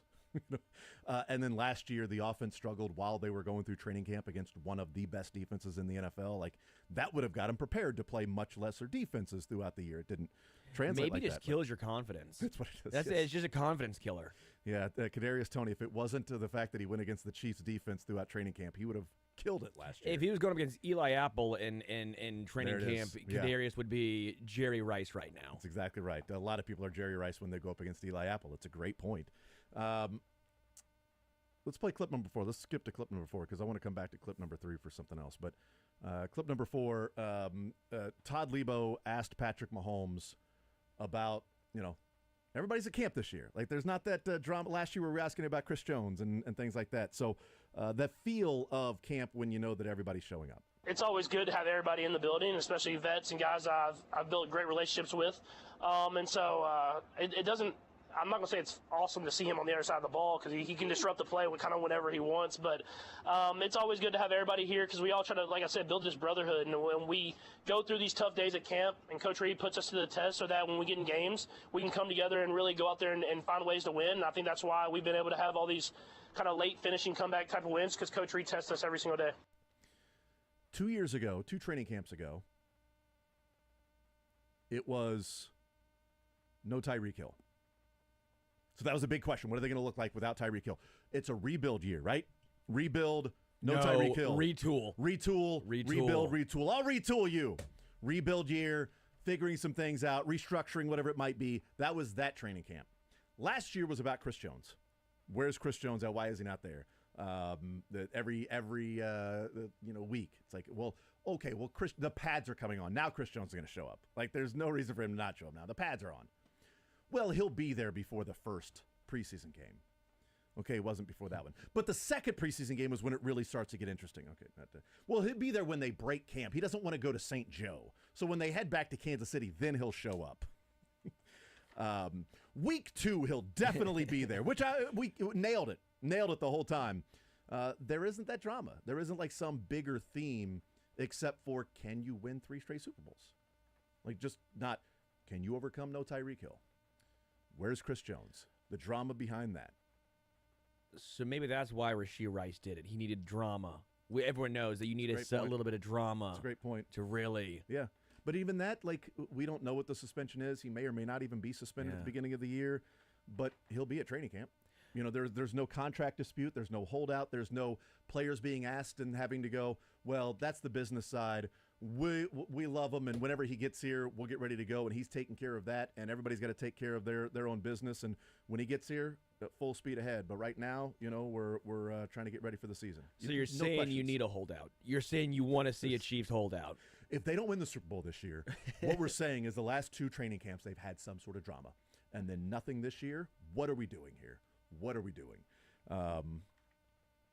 Xavier Worthy missed a good portion of the OTAs and minicamp sitting on the sidelines with the nursing the hamstring, which didn't allow Patrick Mahomes to yell at him. But what we heard today from the media there, not open to the fans yet, but open to the media, is that a number of times Patrick Mahomes yelling finish to Xavier Worthy after catching a pass. So we got those already. We missed that in OTAs and minicamp, right? Just continually, reminder, finish the route, caught it, finish, go. So we got to hear that a few times. Yeah, we haven't heard that before. No, that's right. Is he wearing 17? No. Oh, 1, okay. I think it's an indoctrination. I think every single rookie player has to be yelled at by Patrick Mahomes to finish. Like Sky Moore, Rashee Rice, every single person has to get at least one time Mahomes screaming, finish, after you catch the play or catch the ball. But here's Patrick Mahomes on Xavier Worthy and being ready at the start of camp. I mean, there's no easing. Like he's going to have to get out and be ready to go. We got a lot of competition on this offense. Brett Veach and Coach Reed did a great job bringing a lot of competition in. And Xavier, I mean, he got a lot of mental work in these last few weeks that he had during OTAs and minicamp. But it's time to go now. And I mean, y'all saw it with Rashee last year and some of the throwing up days he had. I mean, we're gonna push you to the limit and prepare yourself to be ready to go for the season. And that's not just him; that's everybody. And everybody has to have that mentality when they come into camp. Let's hear Andy Reid asked about Xavier Worthy and his ramping up timetable. Is Xavier Worthy now full go after missing the OTAs? Yes. Yeah. We'll ease him in. We're not going to just give him every rep. So the lines are kind of short here, right? So. Let's hear from Andy Reid and Patrick Mahomes now, what they individually believe about Xavier Worthy's timeline for being ready. Is Xavier Worthy now full go after missing the OTAs? Yes. Yeah. We'll ease him in. I mean, there's no easing. Like he's going to have to get out and be ready to go. So good. It's the same word too. Like, we'll ease him in. There's no easing, Coach. He's got to be out there ready to go. Okay, we're not easing him in. We're going for a three-peat. Okay, hear me out. There's no handling with kid gloves. Xavier, get your ass on the field, catch the ball, finish the play, run to the end zone. Do you know why they call them kid gloves? Why? It's not because kids wear those gloves. You're not dealing with a kid. It's like what the kid like. Is it a lamb? I believe. I'll take is a kid gloves is actually made out of kid, and so whoa, they make gloves out of kids. Well. That sounds extreme, and I don't want to wear. I don't need to use that terminology anymore. If we're talking about gloves made from kids, made out of kid leather. So I apologize for trying to. But young goat. Sorry, it's a young goat. You know what it sounds like if you just listen to those clips and all the comparisons of Bill and Tom to Andy and Pat. It's almost the reverse, where Pat is more Bill and Andy's more Tom. Of the we got to get through this guy a little bit, guys, but follow me and we'll have an easy time and. Just listen to him, and Patrick's the, authoritarian a little bit. From these clips, it sounds right. Great. Kid is a term for a young goat. Yeah, it's a young goat. So kid gloves are made out of young goat. Yeah, softer leather. Yeah. So when you handle someone with kid gloves, you're the one wearing the gloves. Yeah. You're wearing the kid gloves. Yeah, soft leather. You don't want to. Yeah, it's not going to be rough around the edges. So I always think that people sometimes don't understand where that came from. So on this show, The Zone, we teach people life lessons. We try to find those idioms of the origins, what they mean. But I also wonder if they were. It's hilarious. When we're not going to ease, and then we're easing them in. I wonder how much was in regard to the playbook versus the injury, right? Like if Mahomes is like. There's no easing him in with the playbook. Like, he's good to go. He's going to know everything. And if Andy's like, no, we're going to ease him in because of the hamstring, I wonder if they were considering almost two different questions merged into one there. I think the comedic relief is great, but I do think they can both, from their own perspective, be telling the truth of what they believe to be the case. Like Xavier Worthy, well, he's not going to be Rashee Rice or Travis Kelce. Yeah, he's going to have to learn the playbook. And we're going to have to ease him in. But then joked at the end that, it's not a long line for wide receivers to play here these first couple of days, okay? It's a short line for him to be in. So he's going to have to be playing. And Patrick Mahomes' sort of point of, no, he took mental reps. Like, it's go time. It's ready to go. So there's no easing in. He's a part of the team. So we don't need to be easing in. We don't need to be slowly bringing this guy along. Like, let's go. He'll be out there, and he'll learn the game. And he'll learn where he's supposed to be and what he's supposed to do. And if he makes mistakes, he makes mistakes. But he's not going to be we don't know the mistakes he's going to make if he's sitting on the sideline and not taking reps. So get in the game and make mistakes, and then we correct them. Which is great, considering Mahomes was the guy who was eased along by Alex Smith. Yeah, what if there's no easing Patrick Mahomes along, okay? It's go time. He needs to be ready to go against the Titans in the first round of the playoffs.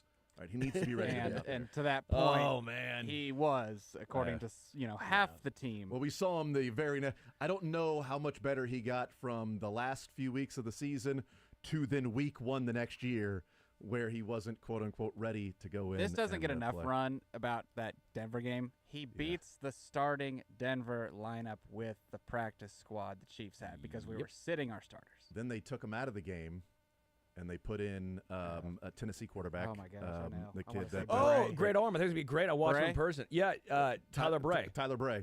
And then Denver started coming back, so then they put Mahomes back in the game to lead a fourth-quarter comeback. By the way, I will. Wasn't ready for the Titans though. one of my worst takes of a guy who I thought was gonna be great was Tyler Bray. I remember watching him in college. That is a bad take, yeah. I remember watching him in college against Mizzou, and I go, Tyler Bray is gonna be a stud. That's the and then I problem. realized I watched him against Mizzou. Yeah. Let's take a timeout. We'll come back, continue rolling. Let's hear from Eli Drinkwitz. He was at SEC Media Days today. What he had to say about Brady Cook, Cody Schrader, question about Oklahoma, and then an interesting initials that he uses for one of his players. We'll take a timeout. More Zone next.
All right, we continue right here on Sports Radio 810 WHB. Mick Schaefer, KSHB 41 Sports Director, joins us in the 1 o'clock hour.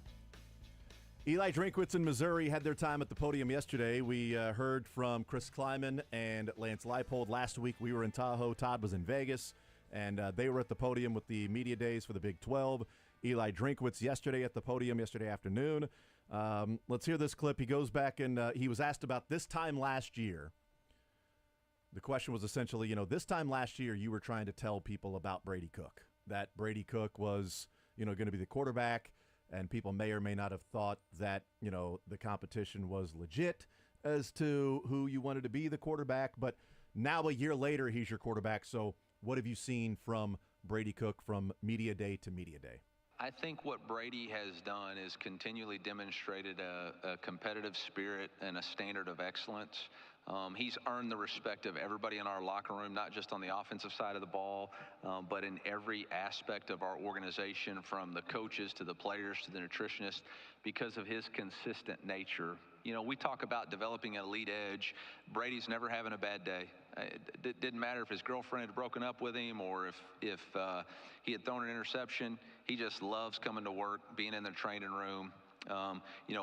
We lost to LSU. He was right back in there Sunday morning ready to go to work versus Kentucky. He's very detailed and meticulous in his preparation. He spent a better part of an hour every single day in his routine right now, watching film, studying for the upcoming season. He's gritty. There's no question about how mentally tough he is and how he's willing to block out the external noise. And then he's always got a consistent approach. He's consistent every single day. And so I think the sky's the limit for him. Obviously for him, it's not about pressing. We have 11 rules for quarterbacks, and we're not judged based off our stats. We're judged based off, does our offense score touchdowns? And as long as he'll continue to be a battlefield commander and not worry about being a celebrity quarterback, we'll be just fine. The last part is interesting. As long as he worries about being a battlefield instead of a celebrity quarterback, because he's become a celebrity at Mizzou now. Which, by the way, if he's a celebrity, why did his girlfriend break up with him last year? Did that actually happen? I have no idea. Or was I think it was just break news. I was like, no wow. clue. Was it just an example of no matter what's going on in this kid's life, if his when it comes to whether his girlfriend's breaking up with him or he's on top of the world, he's that same guy, and he's right, because when Missouri lost to LSU, they'd come off the Vanderbilt win. They were 5-0, and it was an opportunity for them to say, we can, maybe win this division. And they were up by 4 with 5 minutes to play. And Brady Cook threw that awful interception. I was there. Yeah. That sucked. Yeah, it was an awful and a wide open, what looked to be a wide open Luther Burden over the defender, but he threw it right to the guy. And LSU ends up winning that game. And they come back the next week, and they go and beat Kentucky. Now, it took a while before that team started getting rolling against Kentucky. Yeah, I think people forget about the first, quarter? The first quarter was bad. The worst football we've seen Mizzou play all season long. And it wasn't a Brady Cook touchdown pass that got it rolling. It was a punter. Punter. It was a special teams touchdown pass. But then knocking off South Carolina, the Georgia game, he wasn't necessarily great in the Georgia game, but at times he was good, and it was Georgia they were going up against. Yeah. He was solid until that last little screen pass that was picked off. I think it was a screen pass. It was a mistake that was made, and then they didn't lose again. So he had a couple of mistakes in the fourth quarter against LSU and against Georgia. But last year, he plays a full season, and he throws 7 more touchdowns and 1 fewer interception than he did the year before, as being the guy that's taken all of the snaps. And I don't know that there is a player in college that I can remember locally that changed the fortunes of what people thought about him in a matter of 5 games. Yeah. It didn't even take the full year. Then it was, holy bleep, they've got Brady Cook. Not, they got Brady Cook. Sam Horn needs to be in there, man. Why don't you throw Sam Horn in there at quarterback? To being no, Missouri, a big reason why they were able to do that is because Brady Cook was the quarterback. Well, we also saw the injury was not an excuse. It was a legit result of why the poor play happened, I think, because the arm looked much improved last year than the year prior. And that was the issue was, that's fine. Brady might be the best you can be, but if you don't have a strong arm in college football, it's not going to matter when you have Luther Burden and Theo Weiss. That's great. You have great receivers, but you can't give him the ball. Well, we saw him. It's maybe not Sam Horn. Like, the ball jumps out of Sam Horn's hand. It's a little different, right? But it doesn't matter. In college football specifically, you got to have the intangibles as well. You have to be a really good runner, which Brady Cook is, very physical. The arm strength might not be Sam Horn, but the accuracy was. You're right, though. We went from, and even 2 weeks in, I'm saying, give me Sam Horn. Let me just see Sam Horn. 2 weeks in, the complaint after South Dakota was this wasn't really a competition, was it? Yes. You said they were going to get each a half. Brady Cook got the first half, and your team was up by 4 touchdowns, and then Sam Horn came in the second half and handed the ball off the whole time. It was Mizzou versus Memphis. Was that the game where I was that was the fourth game of the season. They beat Memphis in St. Louis, and we're kind of wondering, but then it's kind of started to turn a little bit. It turned for me in Kansas State. The Kansas State game is when it turned, because when Brady Cook got hurt, it was like, oh, no, I don't want to see Sam Horn in the game. Was that week 3 that or was 5? Week 3. That was week 3. Week 3. Memphis was after Kansas Yeah, State yeah. because it was going to be so Missouri to beat Kansas State and then lose to Memphis. Yes, that's what it was. It's going to be very Missouri to do that. And they survived Memphis, but in that Kansas State game when Brady Cook got injured, it was like, oh, God, no, Sam Horn, he can't be in the game. Yeah. You got to get Brady Cook back in the game. Yeah. 2 weeks before, it was, you didn't let Sam Horn actually compete for the job. And it's a great story for Brady Cook to be a guy who is, a stud on campus now. He was asked about winning the recruiting battle versus Oklahoma in Caden Green and a couple of other recruiting battles, et cetera, that they won versus Oklahoma, but Caden Green transferring to Missouri. And the question was, is this going to add an element to that Oklahoma game now since you won a recruiting battle against Oklahoma specifically? We have competitive recruiting battles with everybody in the SEC. I mean, whether it was a verbal commitment that we had 2 weeks ago that had just about every SEC school in this room offered up. I mean, I think there's too much made of it. In the SEC, there's only about 100 players that you can actively recruit that are good enough to play in this league, and maybe not even that many based on each position. So you're going to be in battles against each other, and we don't ever take those personal. So it's great for the fans and it's great for social media, but for us, it's another quality opponent on our schedule that we're going to have play at our absolute best in order to have any type of opportunity to win. It was a good point that, you won that recruiting battle against Oklahoma. He's like, dude, we're winning recruiting battles against other SEC teams too. So it was kind of it was a little bit of a humble brag. Yeah. There of like, well, we just got a commitment a couple of weeks ago from a guy that everybody in the SEC offered. Yeah. So it ain't just Oklahoma. It's also Georgia, LSU. That recruiting battle too. And we won it when we got Luther Burden. Like, we've won some recruiting battles before. But Caden Green was a player that chose Missouri. This is an interesting clip from Eli. Caden Green, he was asked who Caden Green is as a player that you get for Mizzou and how that sort of process of him transferring and ending up on Missouri's campus went. Yeah, we recruited Caden heavily in high school. He entered the transfer portal. He took visits to a couple of different schools, and ultimately we ended up we were the right fit for him. Excited about what Caden brings to our program. He's very consistent in his approach every single day. Obviously, he's got the STI, size, toughness, and instincts to be an elite player.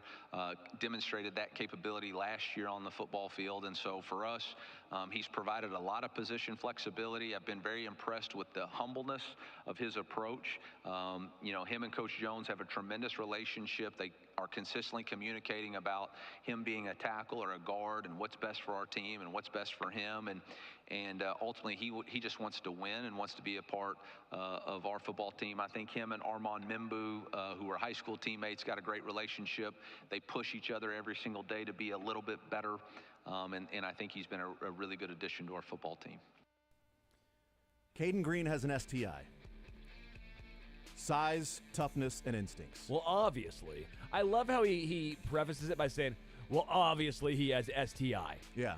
Luckily, he does not have size, toughness, and discipline. An entire team. Missouri's an entire team of size, toughness, and discipline. Everybody on Missouri's team has size, toughness, and discipline. It's crazy how good they are. I thought those went hand in hand. The size, toughness, and discipline, or instincts? The one he said, and then the discipline acronym. Okay, yeah. I thought that those were there was a. Are they the same? Yeah, It could be like actually a slash STID. in the middle. Yeah. STID. It's a STID. It's a STID. Is that what it is? STID. Yeah. Size, toughness, intelligence, intangibles, whatever you want to call Instincts. it. Instincts and discipline. It's a Yeah. STID. As long as he's got instincts over discipline. He's not as disciplined as he is instinctual, and that gives him an STI. Well, at least it's not plural. Instead of.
all-natural food to Midwestern families since 1958. Enjoy healthier food, more free time, free delivery, and better value. Go to GuaranteedFoods.com.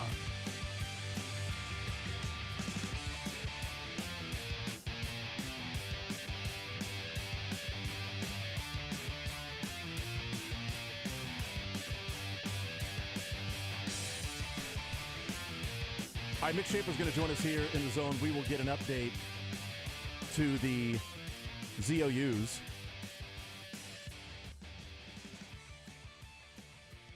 The Royals ZOUs. The All-Star Break Royals ZOUs. MIZ.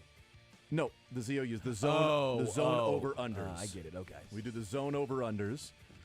We had the American Century Golf Fantasy Golf competition last week, which Sterling ended up winning. But winning didn't matter. That's the thing, is like winning it wasn't even about winning. You know what I mean? You could have put all three of your scores together. You still didn't tie me. That is actually true. That's not even exaggeration. Like if we combined every one of our scores, the other three. I almost did damage to the combined score with how bad mine was. Yeah, I mean, you got a positive 12 out of it. So I think we would have ended up at 100, roughly, right around there. Yeah, like 103 to your 138. So it was close. It was close, but it wasn't about who won, Sterling. That's the thing. That's what you're missing the point. It wasn't about winning. It's the fun along the way. Yeah. Well, it was about not losing. You don't have to be the fastest swimmer. You just can't be the slowest. Shocking that I forgot that part. Yeah, so it's not about winning. I finished third, and I was perfectly happy finishing third because I thought I finished fourth. I thought I'd lost. What do we want for lunch? Two terrible. What day? I got to pay up lunch. Well, you know what? Let's pay up the Chiefs lunch on Friday. You know, Mick's going to be here in a little bit. We'll pay up the Chiefs lunch for me on Friday. Do we go after? Are you guys bringing it in? Are you guys catering or? No, I'll just find out some gift cards and get. Give us gift cards. No, just get some gift cards. We bring it in here to eat during the show. Yeah. We don't go to lunch because we do a show. Yeah, and that was my confusion. I thought we were going to take off. I know you spent a week in Tahoe sort of hanging out at the tent, eating and doing a lot of stuff and playing beer pong during the show. I know you did some of those things. Someone had to make connections for the boys. Someone had to You were working. Rub elbows. You were doing it for the team? Was I not? Yes. That was how we got David Wells on. That is true. Someone had to rub elbows. That's right. I played baseball with David Wells. Yeah, you did and that's true. It just no matter what type of game it is, you play baseball with David Wells. Are we concerned that NCAA football is now going to take away from the Chiefs and Patrick Mahomes' greatness? He now has a TV in his dorm room. I think somebody's got to ask the question, right? Mike Florio is wondering. You know, if the Chiefs now will take a step back because Patrick Mahomes, for the first time ever, will have a TV in his dorm, so he can play NCAA football like Kyler Murray and watch the Olympics. Like, I got some questions. I got some concerns. I'm surprised he's not asked, is Mahomes going to retire and become an e-gamer? Somebody's going to have to. Someone's going to have to. It's weird. That. Nobody asked Mahomes about retirement at his first press conference at training camp. Mike Florio said those questions are going to come. Somebody's going to have to start asking those questions. It's weird that was the case. But Jeremy Fowler has his list of the top players at each position, and he's already put out the rankings for running backs, defensive tackles, defensive ends, safeties, tight ends, interior offensive linemen, offensive tackles. Quarterbacks came out on Monday. Off-ball linebackers came out yesterday. Wide receivers came out today. Are you guys going to fight the whole time, or are you going to, do the show here? Smile on his face, right? It's always a smug smile. It is, and today's not the day to have it. Oh, wow. I feel like it is the day. I feel like the fact that it's not the day kind of makes it the day, right? It's like when Les was like, "I hate." What was the song that he hated? That was a baseball song? Center field. Yep. Center field. And then you played center field for him. It's my new play it. My new nickname for Sterling. Center field. Why are you so mad right now? What's up, Mick? Fogarty? I've been in the car for 50 minutes is why. This is the worst area in Kansas City. This is a disaster zone here. This is the worst place ever. To the disaster zone. At some point, you guys decided down here, we're going to put a stoplight at every single block. Every single block.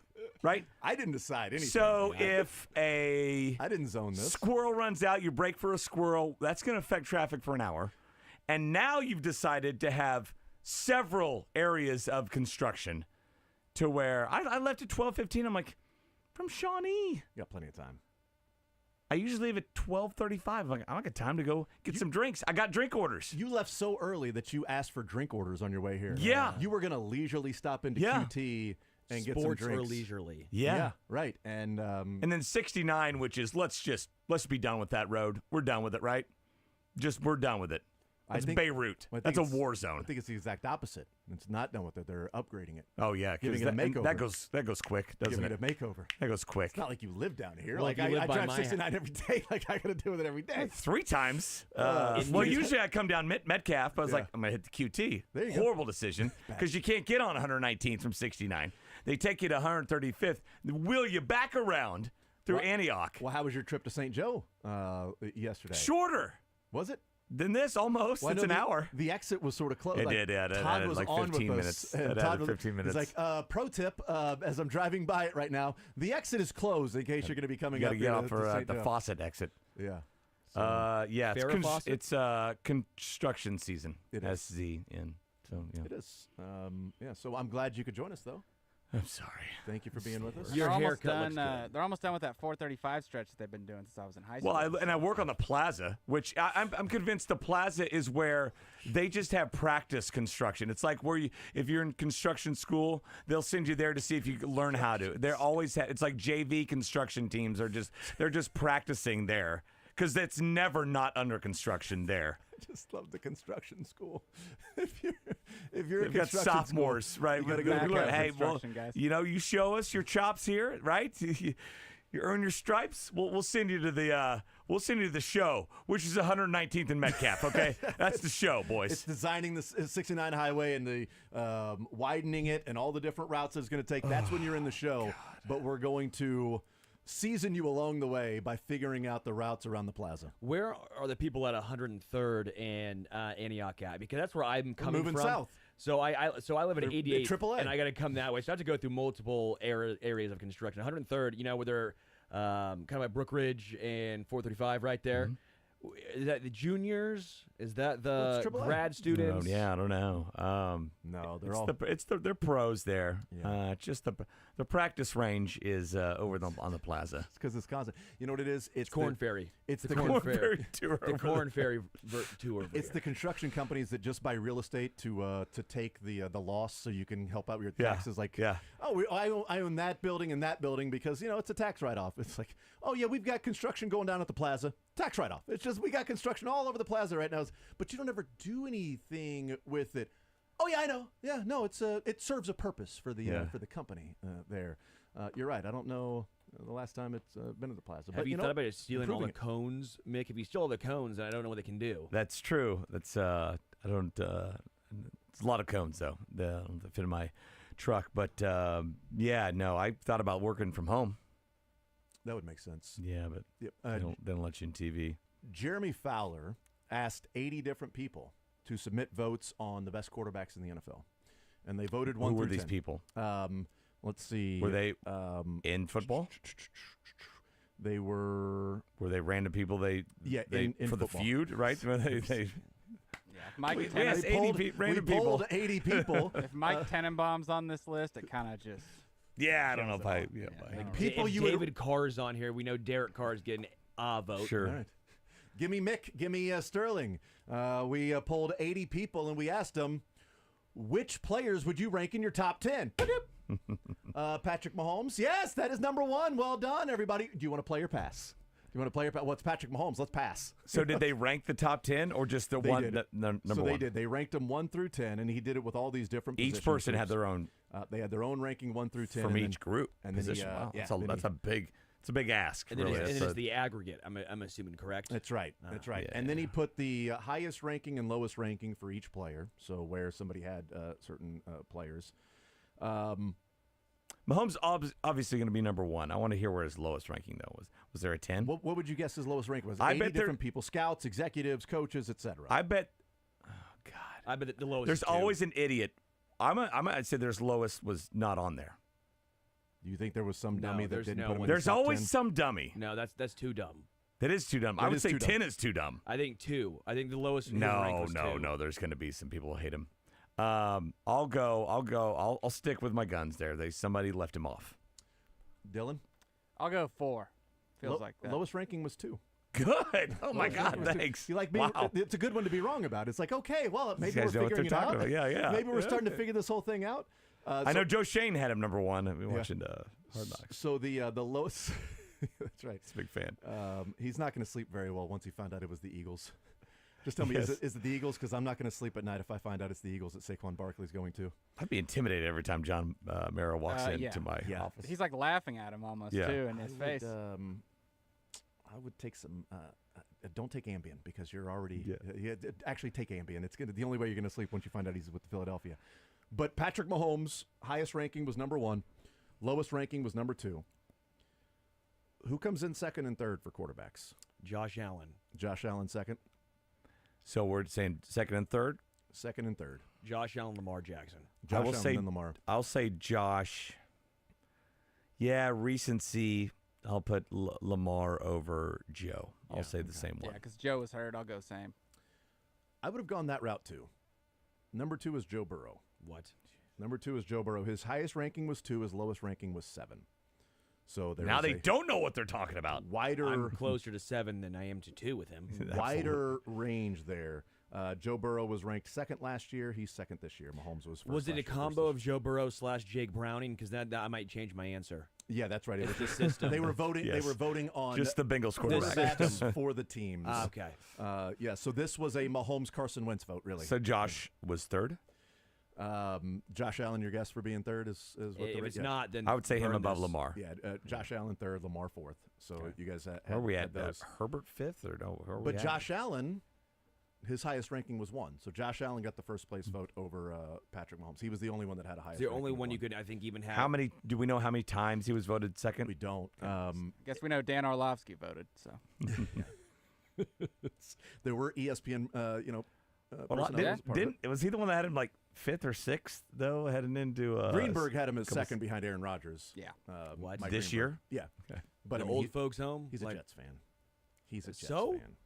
The same reason. he also said that same the reason- Lakers should lose on purpose in That's the right. playoffs just so they don't have What's to face what's another the team. what's the old guy, the baseball guy, Wallace or no, Mad Dog? Mad Dog Russo, yeah. He had Johnny Unitas number 1 of current players. Sammy Bond. Yeah, Sammy Bond. David Carr picks Derek Carr at NFL Network to win the MVP every year. Yeah.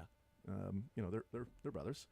But Josh Allen, highest ranking was 1, lowest ranking was 6. That's what's really interesting to me is like all of the ballots, because Joe Burrow, highest ranking was 2 and lowest ranking was 7. Josh Allen's highest ranking was 1 and lowest ranking was 6. I expect but more Josh of Allen that. is behind Joe Burrow. Yeah. that's odd. Like there Maybe seemed to that be 7 was almost an outlier or something. So it seems like there must have been so many more of Joe Burrow number 2s. Well, if it was just like a top 25 college basketball poll, Yeah. you could see how many first place Exactly. votes. Yeah. Would love to see that. I just, to me, I think it's almost clear. It's Mahomes, Josh, Lamar, Burrow 4. I'd put Lamar over Joe Burrow as well. Until right now. Burrow can consistently finish seasons. I don't get why Lamar gets all this injury-prone talk when Joe Burrow is finished 2 out of 4 seasons, or is that it? 2 out of 4? Yeah, 50%. You might be. I would put him in tiers, right? Mahomes got his own tier. Yes. And I would say it's Josh Allen and Lamar Jackson. And maybe a Burrow in that second tier. I wouldn't argue if Burrow's in the second tier that's and just fine. ranked in certain ways. I wouldn't argue. And then the with that, next tier, I think there's a plethora of players you can go with. The C.J. Strouds, the bounce back of Aaron Rodgers. If you want to throw in Trevor Lawrence because folks love T. Law. What if I told you that the next guy in line at number 5 was none of the quarterbacks? Is it you Justin just Herbert? named? Also not Herbert. He's number 6. Is it Jalen Hurts? Also not Jalen Hurts. Is it going to be something silly like Brock Purdy? It's also not Brock Purdy. Stroud? It's also not Stroud. Tua Tagovailoa? Not Tua. If it's Dak Prescott, I'm leaving. Also not Dak. Good, thank Jesus, you. what's happening right now? Jared Goff. Better be Jared Goff. Also not Jared Goff. Matt Stafford. But connected to Goff, Matt Stafford. Matt Stafford comes in at number 5. His highest ranking was number 3. Lowest ranking was number 10 for Matt Stafford. He was number 5. His lowest was 10. Yeah. Justin Herbert came in at number 6. Highest ranking 3, lowest ranking was out of the top 10. He didn't show up on some ballots. C.J. Stroud comes in at number 7. Highest ranking, number 2. I want to see another year of that. I feel like we're really number kind of 2. because we the saw head of the pack pretty quickly here. I believe in him, but it also reminds me of Jalen Hurts, where everyone crowned Jalen Hurts, and then we saw. No, I'm with you, Dylan. I think they're different players. I think C.J. Stroud is going to be a stud. You know my thoughts on the Texans and Stroud in general. I was very adamant on that last year. No one believed me. You've got a season of tape out there now, okay? Oh, now, great. And time to play a little chess here because I think the same they're thing with making Jordan moves Love against too, though. you. By the way, Jordan Love, same situation. C.J. Stroud didn't even show up in the top 10 last year. I mean, at all.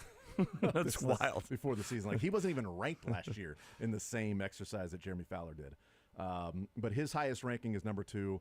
Lowest is out of the top 10 because he comes. That all makes sense to me. Mahomes is the exception here. Rarely, I think, in hardly any of these position groups are you going to see a range of 1 and 2. 1 and 2. I think Chris Jones was 1 and 2. Chris Jones was 1 and 2. Now that Aaron Donald is gone, like he was 1 and 2. But number 8 after C.J. Stroud is Aaron Rodgers, as high as number 3, lowest ranking out of the top 10. Number 9, Jared Goff. Yes, highest thank you. is 5. Lowest Jared is, Goff deserves this credit by now. And then number 10 is Dak. Highest ranking was 7. Lowest ranking was out of the top 10. Last year's ranking, he was 9. He slid back one spot. How many of those, was it 5 of them or 6 that were in every top 10? Or even that many? Let me go through. So Dak out of or the just top 4 10. maybe. Goff out of the top 10. Rodgers out of the top 10. C.J. Stroud out of the top 10. Justin Herbert out. So 5. Just the top 5 So showed up. Stafford was in every top 10. Lowest ranking was 10. So just the That was top 5 surprising showed to up me. in all 80 ballots, somewhere in the top 10 for the top 5. He's the only other player besides, I mean, I might be wrong, Russell Wilson in the league that's active as a quarterback that has a ring. Yeah. Yep. Mahomes is taking rings from everybody. Yeah. He's just keeping people from winning rings. A couple of scouts executives said about Patrick Mahomes, when it's late in a meaningful game and Mahomes is playing, you just know he's going to find a way to win. That's the stage he's at that a lot of the greats get to. They figure out how to win the game and get it done. The game slowed down for him in that way. Another high-ranking NFL official, whether that's like I don't think like it's a referee. Carl Sheffers said, what's funny is he can still improve. He's never truly improved his footwork since he's been in the league. It hasn't mattered because he's so good. First down. That was an NFL official said, what's funny is he can still improve. He's never truly improved his footwork since he's been in the league. It hasn't mattered because he's so good. So I feel like is that a backhanded compliment? Is it a compliment? Like, he's so good he hasn't had to improve his footwork? Or it's like, yeah, the guy still has footwork issues that may cost him, but it doesn't really cost him because he's so good? I would change that to he hasn't, molded into the standard footwork that's taught to every quarterback now from age 10 all the way on up. Yeah. That could be a shot at the scouts in the initial drafting process of saying that his footwork is why you shouldn't be taking Carl him. Sheffers, bleep you, scouts. Yeah. Yeah. That's not a... That's Love Carl now. That's roughing the passer, you know? Who was the... I mean, Carl did call that PI on James Bradbury, so...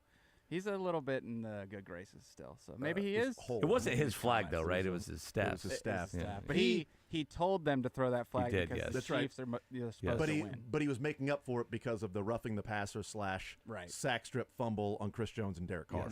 Yes. Because that was Sheffers, and then later on, that's when his voice cracked because everybody was booing him.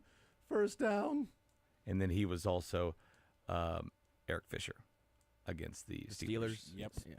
Which I think probably was holding, but it shouldn't have.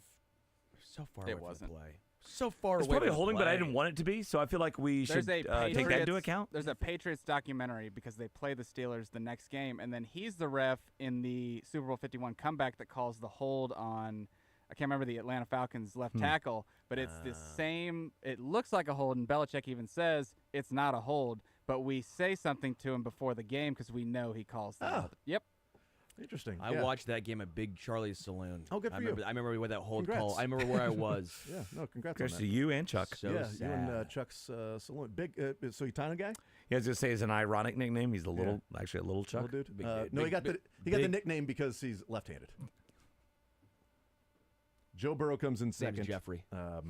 Obviously, his name is Jeffrey. Everybody knows this.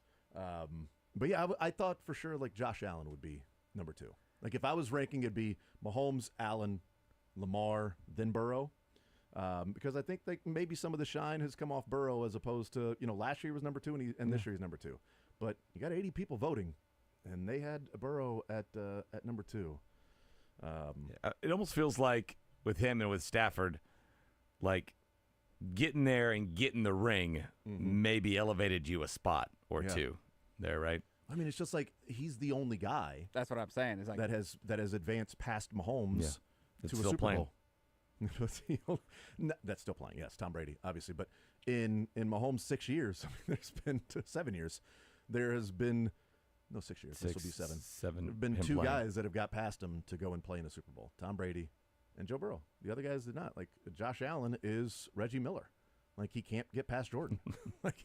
How many rings does Reggie Miller have if Jordan, played baseball his whole life and didn't play basketball? Like Reggie Miller is one of the top 5 players of all time. The guy's like 4 rings. Okay, he's got 4 rings in the NBA. Okay, are you kidding me? All right, he's got 2 NBA Finals MVPs. Reggie Miller. Him and Rick Smits. Enough about Steph.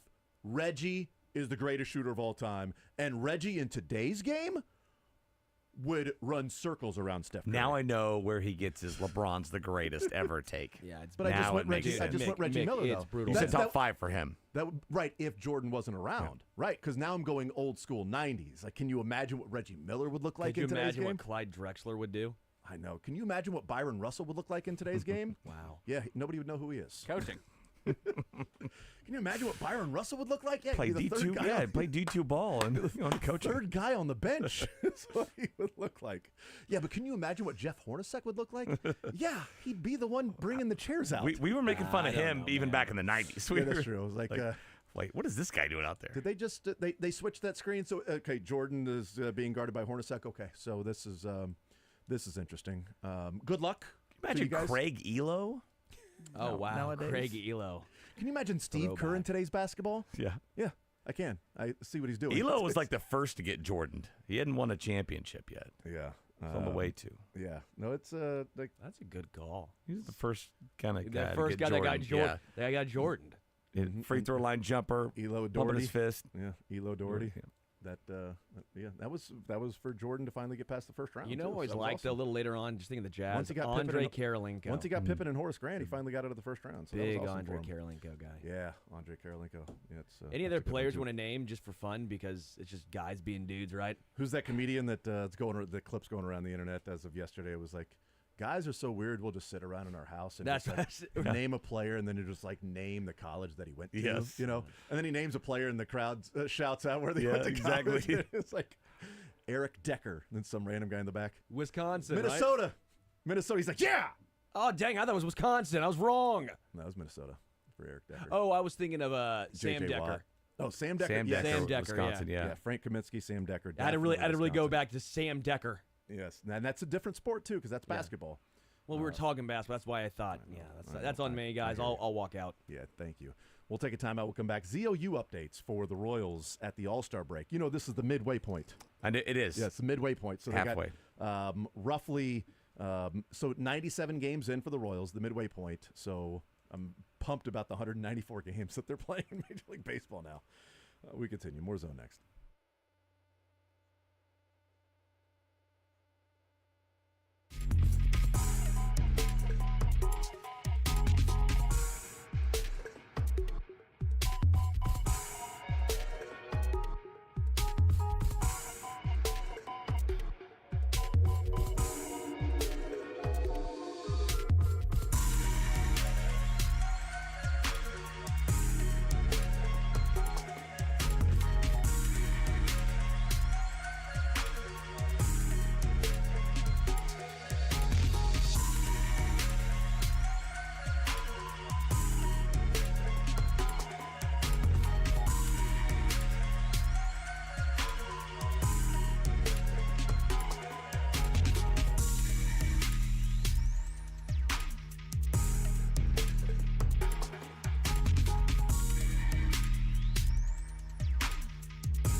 until 2 o'clock. Royals get back underway on Friday. It's dumb. After last start night's tomorrow. All-Star game festivities. It's dumb. Yeah. Get back to baseball. What are we doing? What are we doing? Back-to-back innings, the Royals had half of the people on the infield. They did. Salvi, Reagans, Bobby, Salvi, Lugo, Bobby. Does that count for innings. that? Counts for yeah, half, because there's right? 6 of them there. Yeah, 2 scoreless from two starting pitchers. Got a little shaky with Lugo, but he figured it out. Figured it out. You know, just hit some ground balls to Bobby. Got a little shaky with Bobby out there. You know, strikeouts are fascist and they're boring. You know, throw some ground balls. Let's get everybody else involved. Paul Skeens knows that. He does. Yeah, he's like, you know what? I want to get my teammates involved. I don't want to be here and be a jerk and strike everybody out and be selfish. This is my first. I'm around all these stars that I looked up to. I do that all the want them to time. play too. I strike everyone out all the time. Let's do something different. You know, let's walk a guy. By the way, how is the? I want Judge, but Soto's up. Doesn't matter. Want Judge. It's an all-star Soto, game. Bat him 3 times in a row. I'll walk him. And if we're being, picky, that was a strike. If the catcher catches that pitch, it was pretty close. It's a strike. I mean, it was full circle, like it was filled in. William Contreras, that guy sucks. Oh, he's what is he? A Cardinal? No, he's a Brewer. Oh, there you go. Interdivision rivalry there. That's exactly what it was. Yeah, that's what it was. It was the Brewers and Pirates. Like, no, I'm not helping you out, dude. Yeah. You've struck me out 3 times this year already. Bleep you. I'm not going to help you. All right, ZOUs, an update where we are right now at the All-Star break, not the midway point. 97 games in for that round number of 97 games that we typically look at.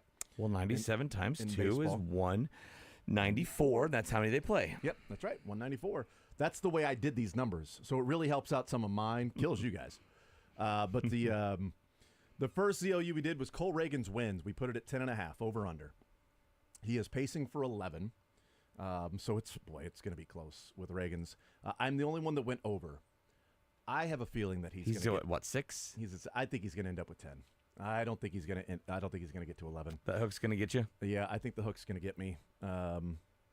So I'm the only one that went over on that one. We'll see. It counts as a point for me right now as we're doing this, but I don't think it's ultimately going to be a point. So he's pacing for 11? 11. Okay. 11. So I really hope his goes up to 11 this year. Michael Wacha, 3.8 ERA is what we put the over-under at. Me, Dylan, and Mick pretty close, all right? went over. Sterling went under. Yeah, I did. Right now, he's got a 3.83 ERA. Yeah. So he is Take over that. right now. So what is he pacing for? 3.83. Wow. Wow. You did that And math so quickly. I know, right? It's a quick. It's like a computer up there, you know? I did the math beforehand. I'm lying to you. I didn't just do it off the top of my head. Hey, so what if he's not qualified as an ERA leader? I think it's just a wash. I think it's a wash. What do you mean as an ERA leader? Like he doesn't have enough innings pitched. So You think Walker's not going to have enough innings? He's hurt for a little bit. Right now. How many does he have to? He's about like 10 away. Like you've he's got like him a start away. You've got him under 3.8. He's at 3.83. Yeah, well, if he goes under, right now, that's as close as you can get for us to put an over under at an ERA, and for him to be there at the All-Star break, 3.8. But he's pretty at good. 3.83. And the wins for Reagan's were it's right on pace. That's one start, 6 innings, and 3 runs. Right, you're probably back under 3.8. Yes. Well, that'd go up because that's 4.5 Yeah, it would in be 6 innings. 4.5, That was right, bad yeah. math there. It was bad Leads math. team in saves. Two, maybe. Sterling and I were the only ones that had James MacArthur to lead the Royals in saves. Dylan and Mick had Will Smith. He has 17 saves right now, does James MacArthur. There's nobody close, right? There is nobody close to him right now. I think the next closest is like 4. Like Chris Stratton, probably. Something like that. I can let you know right now if you want me to, if anyone actually cares. Yeah, I'll go into the next one. You find out who's Chris Stratton with 4. There you go. Overall, the Royals have 24 saves.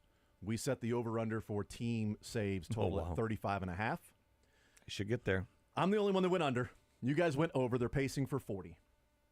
Now, I should tell you, the last time we did these updates, they were pacing for 49. Uh-oh. Now it's 40. It's going the wrong way Dropping. for you guys. We'll see. I don't know. But They're scoring too many runs, no save situations. Or they're losing. They need 12 saves. That's it. The rest of the way to get to 36. Out of 65 games? No, they're playing 97 more games. This is That's a midway right. Okay, point. I got you. It's All-Star break. What are you talking about? It's halfway point. They keep saying halfway point. Midsummer's Classic. That's right.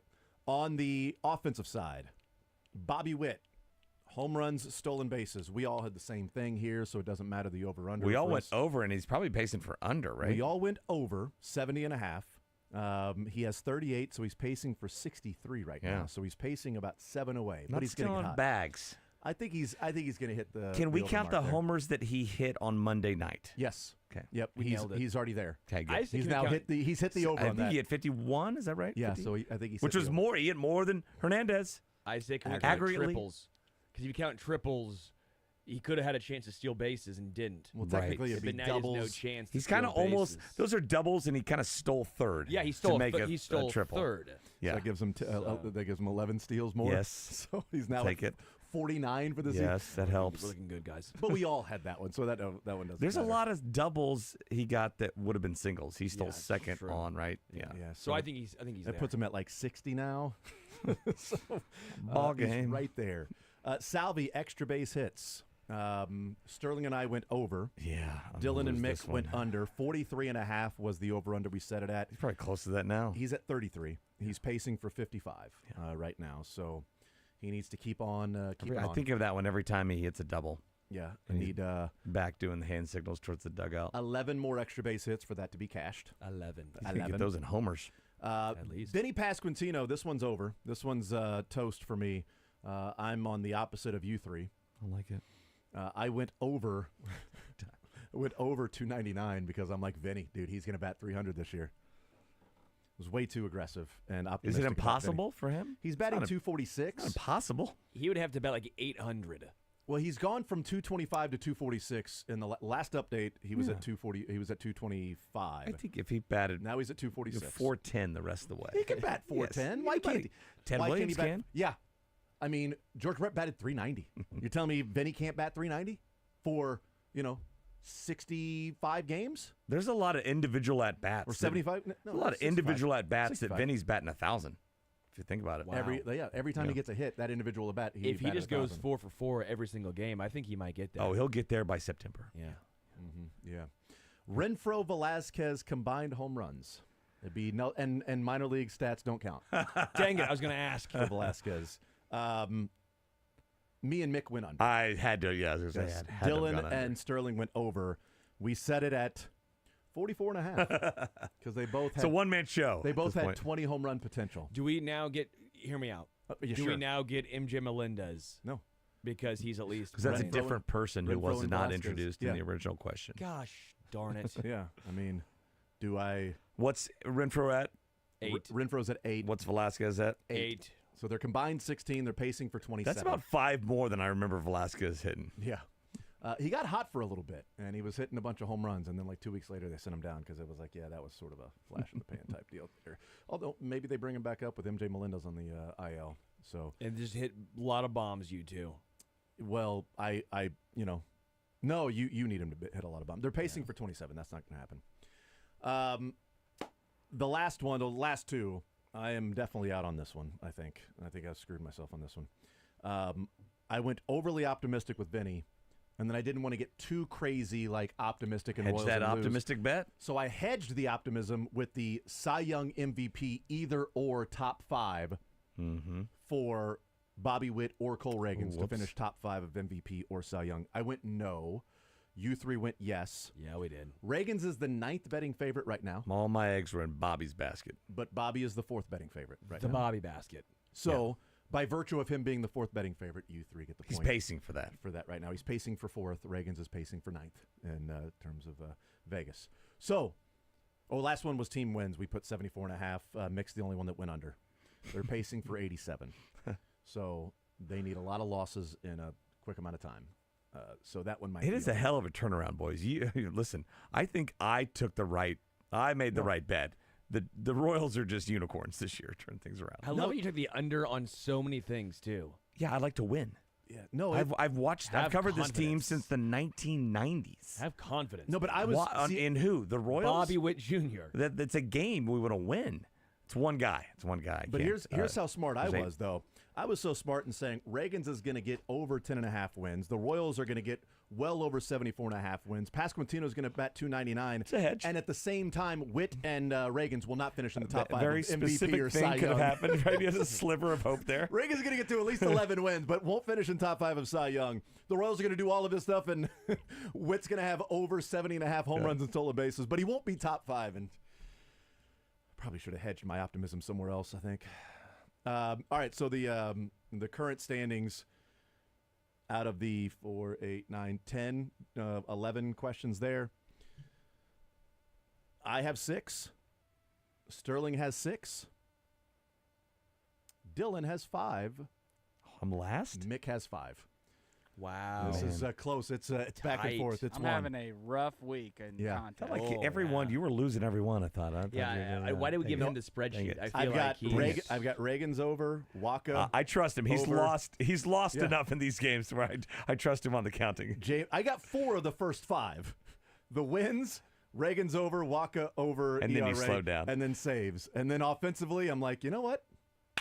Let's get crazy So here, folks. there's always a couple that.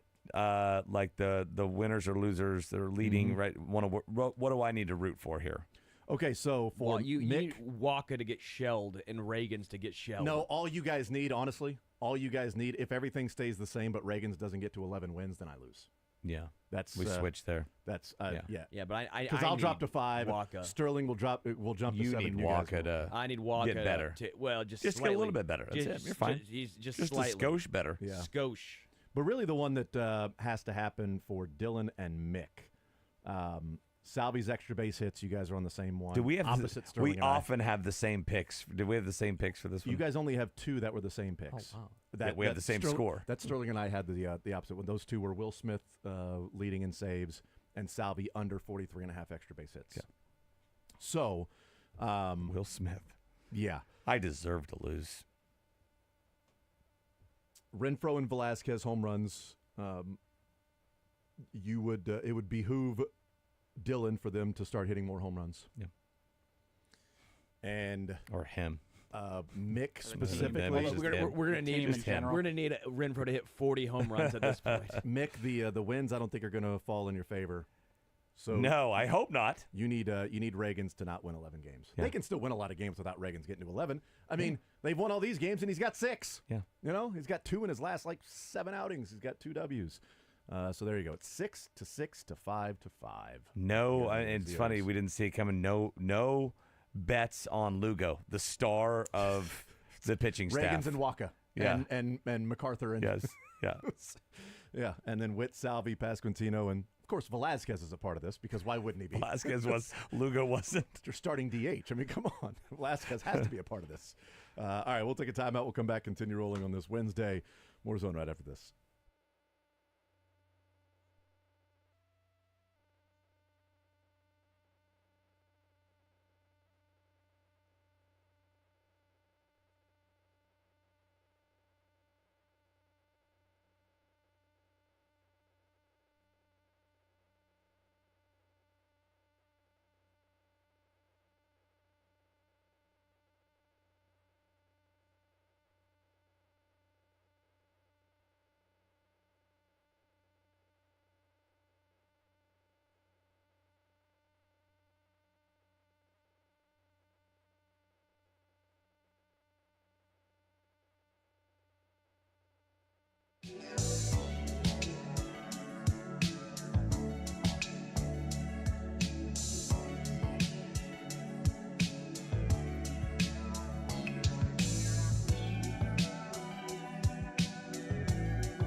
All right, we continue right here on Sports Radio 810 WHB.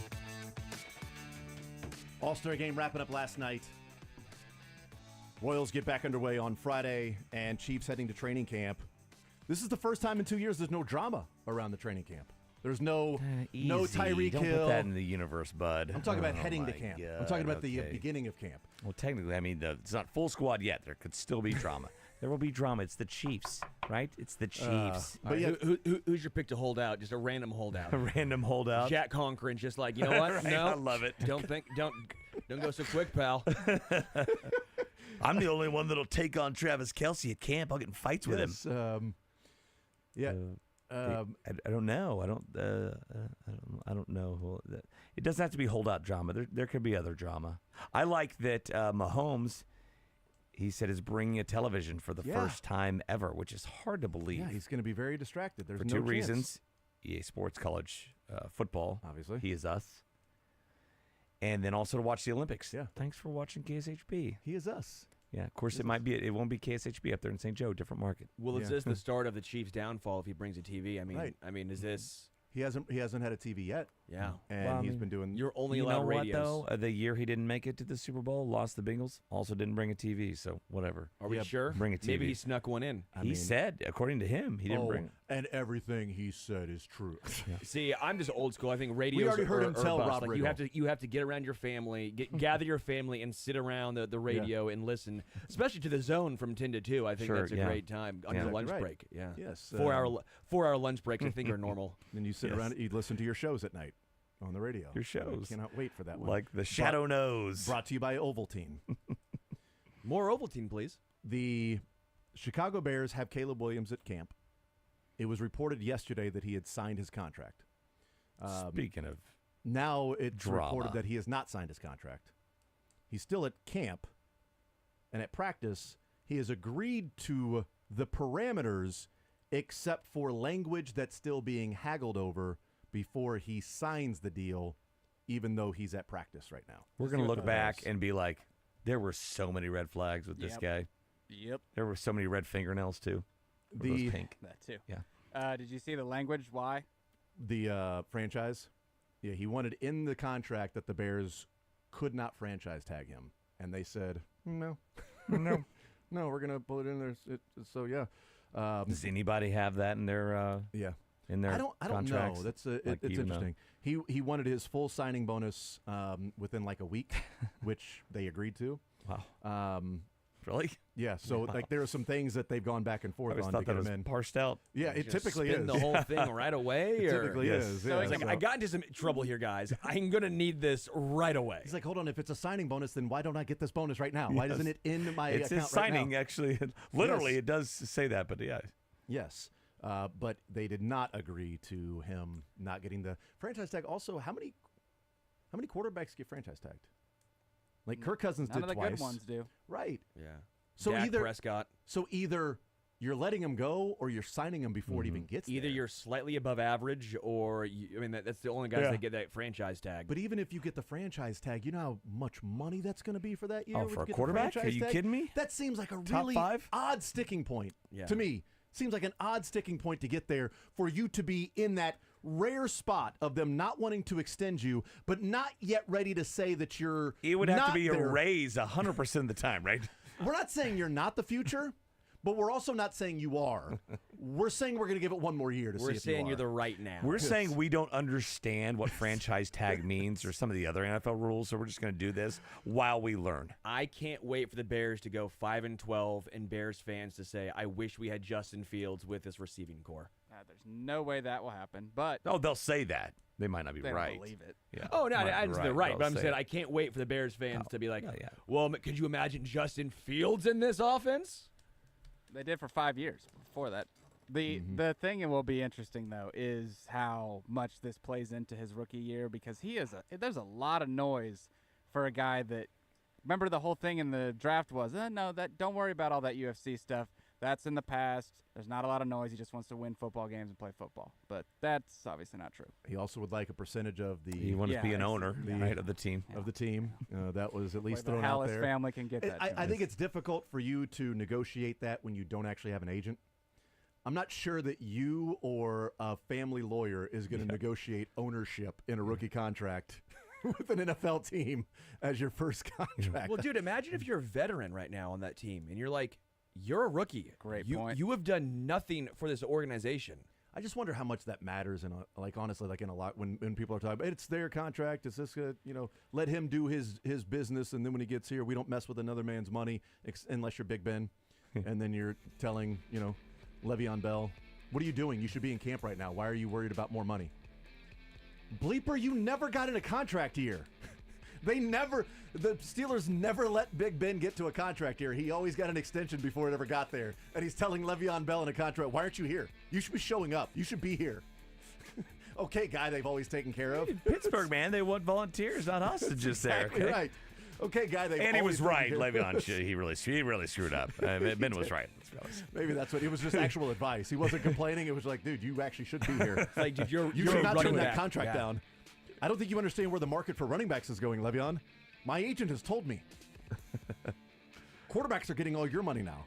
You should totally sign this deal. It doesn't seem smart. So we'll see. We'll see if the Vikings can get either one of their first-round draft picks signed. I'm really worried about it.